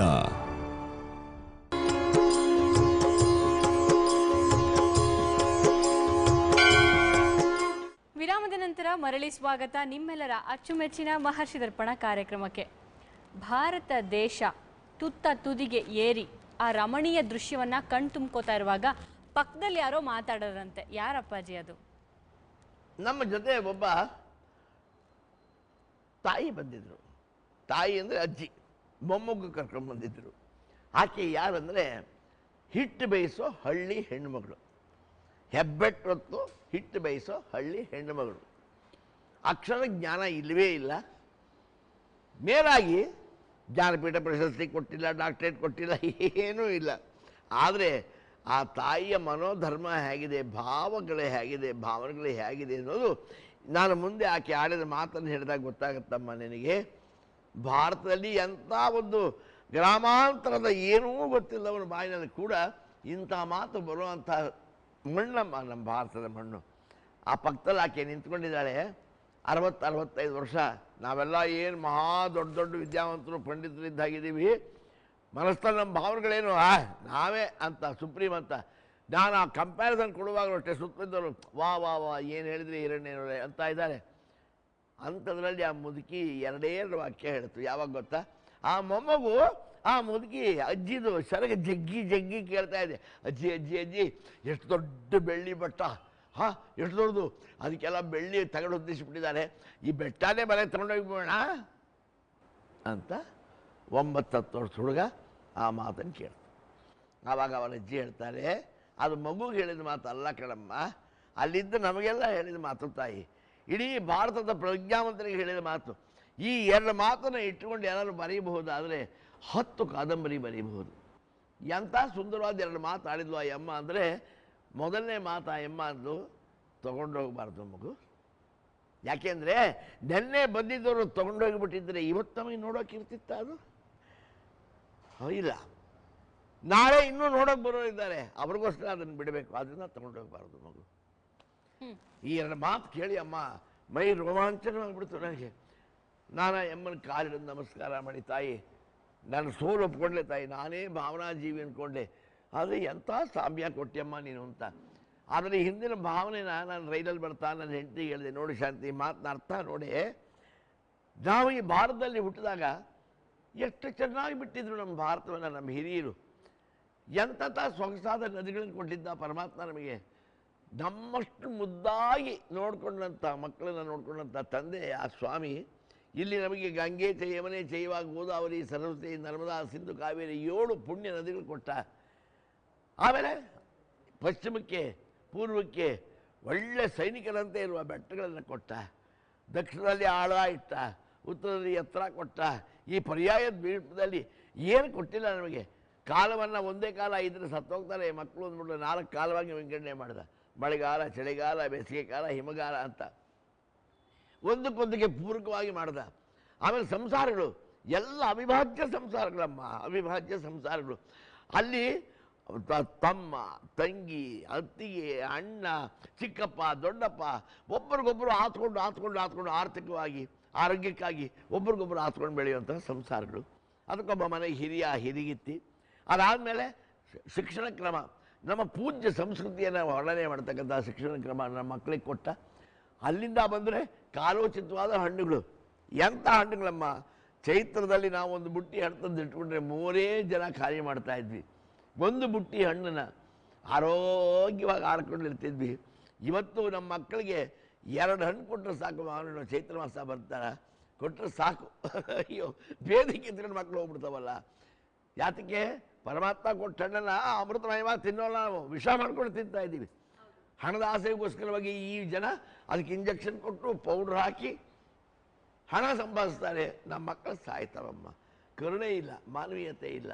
ಹೂವುಗಳು ಎಂಥ ಹೂವು, ಆ ಮಲ್ಲಿಗೆ, ಆ ಸಂಪಿಗೆ, ಆ ಜಾಜಿ, ಕೇದಗ, ಏನು ಗಮ್ಮತ್ತ ಇರ್ತಾರಮ್ಮ. ಮನೆ ಮುಂದೆ 4 ಗಿಡ ಹಾಕಿಬಿಟ್ರೆ, ಆ ತುಳಸಿ ಬಿಲ್ಪತ್ರೆ, ಆ ನಾರಾಯಣ ಸ್ವರೂಪ, ಈಶ್ವರ ಸ್ವರೂಪ, ಯಾವುದನ್ನು ತಗೋತಾಯಿ ಎಲ್ಲವನ್ನೂ ಕೊಟ್ಟ ಭಗವಂತ ನಮಗೆ. ಸುಂದರವಾದಂಥ ಈ ದೇಶವನ್ನು ಬಿಟ್ಟು ಹೋದ ಭಗವಂತ ನಮಗೆ. ಋಷಿಮುನಿಗಳು ಕೊಟ್ಟು ಹೋದರು ನಮಗೆ. ಇವತ್ತು ಅದನ್ನು ನಾವೇನು ಮಾಡಿದ್ದೀವಿ, ಅದನ್ನೆಲ್ಲ ಅನುಭವಿಸಿದ್ದೀವಿ ನೋಡು. ಅಂದರೆ ನಾವು ಇವತ್ತು ಅನುಭವಿಸಿದ್ದು ನಾವು ತೊಗೊಂಡೋಗಬಾರ್ದು, ನಾಳೆ ಬರೋರಿಗೆ ಬಿಡಬೇಕು ಅನ್ನೋ ಪ್ರಜ್ಞೆ ಮಾತಿದು. ನಾಳೆ ಬರೋರಿದ್ದಾರೆ ಭಾರತಕ್ಕೆ, ನಮ್ಮ ಮಕ್ಕಳು, ನಮ್ಮ ಮೊಮ್ಮಕ್ಕಳು ಬರ್ತಾರಾ? ಅವ್ರಿಗೆ ನಾವೇನು ಬಿಟ್ಟಿದ್ದೀವಿ? ಹೊಲಸು ರಾಜಕೀಯ, ಕೆಟ್ಟ ಒಡೆದು ಛಿದ್ರವಾಗಿರೋ ಸಂಸಾರ. ಬರೀ ಸಂಸಾರ ಒಡೆದಿಲ್ಲಮ್ಮ, ಮನಸ್ಸುಗಳನ್ನು ಒಡೆದು ಬಿಟ್ಟಿದ್ದೀವಿಲ್ಲ ತಾಯಿ. ಅಣ್ಣನ ಕಂಡ್ರೆ ತಮ್ಮಂಗಾಗಲ್ಲ, ತಮ್ಮನ ಕಂಡ್ರೆ ತಂಗಿಗಾಗಲ್ಲ, ಇವ್ರನ್ನ ಕಂಡ್ರೆ ಅಪ್ಪಂಗಾಗಲ್ಲ, ಅಪ್ಪನ ಕಂಡ್ರೆ ಅಮ್ಮಂಗಾಗಲ್ಲ. ಎಷ್ಟು ಛಿದ್ರವಾಗಿದೆ. ಅಪ್ಪ ಒಂದು ಪಕ್ಷ, ಅಮ್ಮ ಒಂದು ಪಕ್ಷ. ಈ ಪಕ್ಷದಲ್ಲಿ ಪಕ್ಷ ಪಕ್ಷ ಪಕ್ಷ ಹೊಡೆದಾಟದಲ್ಲಿ ಪಿತೃಪಕ್ಷವೇ ನಮಗಿಲ್ದಾಗ ಆಗ್ಬಿಟ್ಟಿದೆಯಲ್ಲ. ಇಂಥ ಪರಿಸ್ಥಿತಿ ನಮಗೆ ಕೊಟ್ಟ. ಇನ್ನು ವಿದ್ಯಾಭ್ಯಾಸ, ಯಾವುದೋ ನಾಗರಿಕತೆ ವಿದ್ಯಾಭ್ಯಾಸ ತೊಗೊಂಡಿದ್ದೀವಿ. ನಾನು ಕಂಪ್ಯೂಟರ್ ಬೇಡ ಅನ್ನಲ್ಲ, ಮೊಬೈಲ್ ಬೇಡ ಅನ್ನಲ್ಲ, ಯಾವುದನ್ನು ಬೇಡ ಅನ್ನಲ್ಲ, ನಾನು ಎಲ್ಲ ಇಟ್ಕೊಂಡಿದ್ದೀನಿ, ಕಲ್ತಿದ್ದೀನಿ. ಆದರೆ ನಮ್ಮ ಗುಡಿ ಕೈಗಾರಿಕೆಗಳು, ನಮ್ಮ ಭಾರತೀಯರ ಸಂಪ್ರದಾಯಬದ್ಧವಾದಂಥ ಕೆಲವೊಂದು ಆ ಒಂದು ಭಾಗಗಳನ್ನು ನಾವು ಯಾಕೆ ಬಿಡಬೇಕಮ್ಮ? ಯಾಕೆ ಬಿಡಬೇಕು? ಅಲ್ಲ, ತಾಯಿ ಮಾರಿ ಎದುರು ಮನೆಗಳನ್ನು ತಾಯಿ ಅಂತ ಕರೆದಾಗತ್ತಲ್ಲ ಇದು. ಆದ್ದರಿಂದ ಇವೆಲ್ಲವನ್ನು ಹಾಳು ಮಾಡಿ ಮಕ್ಕಳ ಕೈಗೆ ಬೆಂಕಿ ಹಚ್ಚಿದ ಭಾರತ ಕೊಡ್ತಾ ಇದ್ದೀವಿ ಸ್ವತಂತ್ರ ಅನ್ನೋ ಹೆಸರಿನಲ್ಲಿ. ಯಾರಿಗೆ ಬೇಜಾರಾಗಲ್ಲ ಹೇಳಮ್ಮ? ಇದನ್ನು ಯೋಚನೆ ಮಾಡಿದ್ರೆ ಯಾರಿಗೆ ಬೇಜಾರಾಗಲ್ಲ? ಬ್ರಿಟಿಷ್ನವರಿದ್ದಾಗ ನಮ್ಮಲ್ಲಿ ಜಾತಿ ಕೇಳ್ತಾ ಇತ್ತಿಲ್ಲ, ಆದರೆ ಬಂದಾಗ ಬೆಂಕಿ ಇಟ್ಟರು. ಹೇಗಿಟ್ಟರು? ಇನ್ನು ಜನ್ಮದಲ್ಲಿ ನಾವು ಆ ಭಾಷೆ ಮರಿಬಾರ್ದು, ಜನ್ಮದಲ್ಲಿ ಒಬ್ರಿಗೊಬ್ರು ದ್ವೇಷ ಮರಿಬಾರ್ದು, ಜನ್ಮದಲ್ಲಿ ಜಾತಿಯನ್ನು ಎತ್ತಿಟ್ಕೊಂಡು ನಾವು ಜಗಳ ಆಡೋ ಸ್ಥಿತಿಗೆ ನಮ್ಮನ್ನು ತಂದರು. ಅವರು ತಾವು ಹೋಗುವಾಗ ತಾವಷ್ಟೇ ಲಾಭ ತಗೊಂಡು ಹೋಗಲಿಲ್ಲ, ಇನ್ನೊಮ್ಮೆ ಅವ್ರನ್ನೇ ಕರೆದು ರಿಪೇರಿ ಮಾಡಬೇಕು ಅನ್ನೋ ಸ್ಥಿತಿಗೆ ನಮ್ಮನ್ನು ಬಿಟ್ಟು ಹೋದರು. ಹೌದು. ಆದ್ದರಿಂದ ಮುಂದೆ ಬರೋ ಮಕ್ಕಳಿಗೆ ನಾವು ಇಂಥ ಭಾರತ ಬಿಡ್ತಾ ಇದ್ದೀವಲ್ಲ, ನಾವು ಅನುಭವಿಸ್ತಿದ್ದೀವಿ, ಆದರೆ ಮಕ್ಕಳ ಕೈಗೆ ಕೊಡ್ತಾ ಇದ್ದೀವಲ್ಲ, ತಪ್ಪಲ್ವಾ? ಹೀಗೆ ಬರೀತಾ ಹೋದರೆ ಎಷ್ಟು ಸಿಗ್ತಾ 2 ವಾಕ್ಯದ ಮೇಲೆ. ನಾನಂದೆ, ಅಮ್ಮ ನಿನ್ನಷ್ಟು ನಾವು ನಿಜವಾಗಿ ಯೋಚನೆ ಮಾಡಬೇಕಮ್ಮ. ಮಾಡಿಲ್ಲ, ನಿಜ ಮಾಡಬೇಕು. ಈ ಭಾರತಕ್ಕೆ ಸೊಬಗು ಬರಬೇಕಾದ್ರೆ, ಈ ಸಮಾಜಕ್ಕೆ ಸೌಂದರ್ಯ ಪೂರಿತವಾಗಿ ಒಂದು ಸಮಾಜ ಸೃಷ್ಟಿಯಾಗಬೇಕಾದ್ರೆ ಇದು ನಮ್ಮ ಕೃತಿಯಲ್ಲಿ ಬರಬೇಕು. ಆಧುನಿಕತೆ ಇರಬೇಕು, ನಮ್ಮ ನಡೆ ನುಡಿ ಭಾಷೆ ಎಲ್ಲದರಲ್ಲೂ ಆಧುನಿಕತೆ ಇರಬೇಕು. ಅದ್ರ ಜೊತೆಗೆ ನಮ್ಮ ಮಣ್ಣಿನ ಸೊಗಡನ್ನು ಬಿಡಬಾರ್ದು ಅಲ್ವಾ? ನಿನ್ನ ಮನೆ ಅಂತ ಇದ್ದರೆ ಬೇಕಾದ ಅಲಂಕಾರ ಮಾಡು, ಬೇಕಾದ ಬಣ್ಣ ಬಡಿ, ಬೇಕಾದ ಸೋಫಾ ಸೆಟ್ ಇಡು, ಬೇಕಾದ ಮಾಡಮ್ಮ, ಯಾರು ಬೇಡ ಅಂತಾರೆ.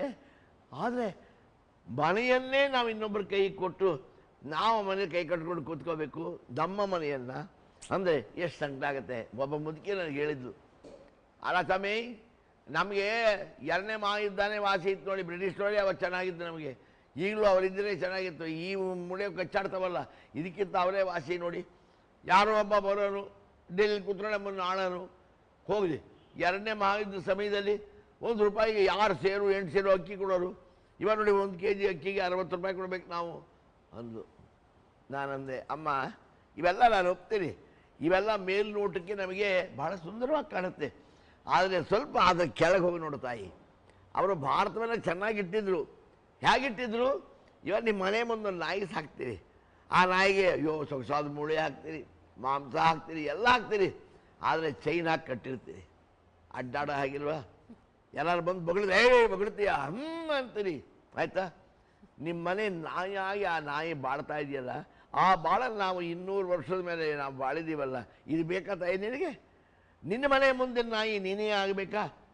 ಹೌದ್ರಾ? ಮತ್ತಿನ್ನೇನಮ್ಮ, ಒಂದು ಸ್ವತಂತ್ರ ಇಲ್ಲ, ಒಬ್ಬರು ಗಟ್ಟಿಯಾಗಿ ಮಾತಾಡೋ ಹಾಗಿಲ್ಲ, ಇಂಥ ಒಂದು ಸ್ಥಿತಿ ಬೇಕಾಗಿತ್ತ ತಾಯಿ ನಿನಗೆ ಅಂತ ಕೇಳಿದಾಗ, ಇಲ್ಲ ಸ್ವಾಮಿ, ಏನು ₹60 ಆಗಿದೆ ಇವತ್ತು 1 kg ಅಕ್ಕಿ, ನಿಜ ಒಪ್ತೇನೆ, ಆದರೆ ಆ ದುಡಿಮೆನೂ ಅಷ್ಟೇ ಏರಿದೆಯಲ್ಲಮ್ಮ. ಯಾವತ್ತಮ್ಮ ನೋಡಿದ್ದೆ ಒಂದು ತಿಂಗಳಿಗೆ ₹1 ಲಕ್ಷ ಸಂಬಳನ? ಯಾವತ್ತು ನೋಡಿದೆ? ಇವತ್ತು ಸ್ಕೂಲ್ ಮೇಷ್ಗಳಿಗೆ ಸಂಬಳ ಬರ್ತಾ ಇದೆ ತಾಯಿ, ಗೊತ್ತಾ ನಿಮಗೆ? ₹150 ನಾನು ಶೆಟ್ಕ ಸೇರಿದ್ದು, ₹150 ತಿಂಗಳಿಗೆ. ಅದೇ ಇವತ್ತಿನ ದಿವಸ 15,000 20,000 ಸಂಬಳ ಅಲ್ಲಮ್ಮ. ಅದಕ್ಕಿದಕ್ಕೆ ಲೆಕ್ಕ ಹಾಕಿದರೆ ಅವತ್ತು ₹6 ಇದ್ದಂಥ ಒಂದು ಅಕ್ಕಿ ಇವತ್ತು ₹60 ಆಗಿದೆ. ಸಂಪಾದನೆಯೂ ಹಾಗೇ ಇದೆ ಅಮ್ಮ. ಕೂತ್ಕೊಂಡು ಲೆಕ್ಕ ಹಾಕಿ ನೋಡ್ತಾಯಿ, ನಮಗೆ ರಾಷ್ಟ್ರ ಮುಖ್ಯ, ಮಂಟಪ ಮುಖ್ಯ ನಮ್ಮ. ಒಳಗಡೆ ದೇವರು ಯಾವ್ದು ಬೇಕಾದ್ರೆ ಇಟ್ಕೊಳ್ಳೋಣ ಅಲ್ವಾ? ನೀನು ಮಂಟಪನೇ ಇನ್ನೊಬ್ರ ಕೈ ಕೊಟ್ಟು ನಾನು ಇಡ್ತೀನಿ ದೇವರು, ನೀನು ಸುಮ್ಮನೆ ಕೂತ್ಕೊಂಡು ಮಟ್ಟಕ್ಕೆ ಹಾಕ್ತಿರ್ಬೇಕು ತಾಯಿ ಅಂತ ಹೇಳಿದೆ. ಆದ್ದರಿಂದ ನಮ್ಮ ಯುವಕರಿಗೆ ನಾನು ಕೇಳ್ಕೊಳ್ಳೋದು ಇಷ್ಟೇ. ಹೌದು, ಇವತ್ತು ಮೇಲ್ನೋಟಕ್ಕೆ ನಮಗೆ ಕಾಣ್ತಾ ಇದೆ, ಆದರೆ ದಯಮಾಡಿ ಅಮೆರಿಕಕ್ಕೆ ಭಾರತಕ್ಕೆ ಹೋಲಿಸಿ ನೋಡಿ. ಅಮೆರಿಕಾದಲ್ಲಿ ಏನು ನಡೀತಾ ಇದೆ, ಭಾರತದಲ್ಲಿ ಏನು ನಡೀತಾ ಇದೆ ಅಂತ. 1964ನೇ ಇಸ್ವಿನಲ್ಲಿ ಅಮೆರಿಕಾದಲ್ಲಿ ಸಂಪರ್ಕ ಸಾಧನೆ ಆಗಬೇಕು ಅಂತ ಹೇಳಿ ಈ ಪ್ರೊವಿನ್ಷಿಯಲ್ ಹೈವೇಸ್ ಅಂತ ನಾವೇನು ಕರಿತೀವಿ, ಪ್ರಾಂತೀಯ ಹೆದ್ದಾರಿಗಳು, ಅದರಲ್ಲಿ ಟಾರ್ ಶುರು ಮಾಡಿಸಿದ್ದು 64ನೇ ಇಸ್ವಿನಲ್ಲಿ. ಅಷ್ಟೊತ್ತಿಗೆ ನಮಗೆ ಸ್ವತಂತ್ರ ಬಂದು ಸುಮಾರು ಒಂದು 47ನೇ ಇಸ್ವಿಯಿಂದ ಈ 64ನೇ ಇಸ್ವಿವರೆಗೆ ಲೆಕ್ಕ ಹಾಕ್ಕೊಡಿ. ಇಷ್ಟು ವರ್ಷದಲ್ಲಿ ನಾವು ಸಂವಿಧಾನ ಮಾಡಿಕೊಂಡು ಜೊತೆಗೆ ಬಾಬಾ ಅಣುವಿದ್ಯುತ್ ಕೇಂದ್ರ ಸ್ಥಾಪನೆ ಮಾಡಿ ಅದರಲ್ಲಾಗಲೇ ನಾವು ಮುಂದುವರೆದ್ಬಿಟ್ಟಿದ್ದೀವಲ್ಲ.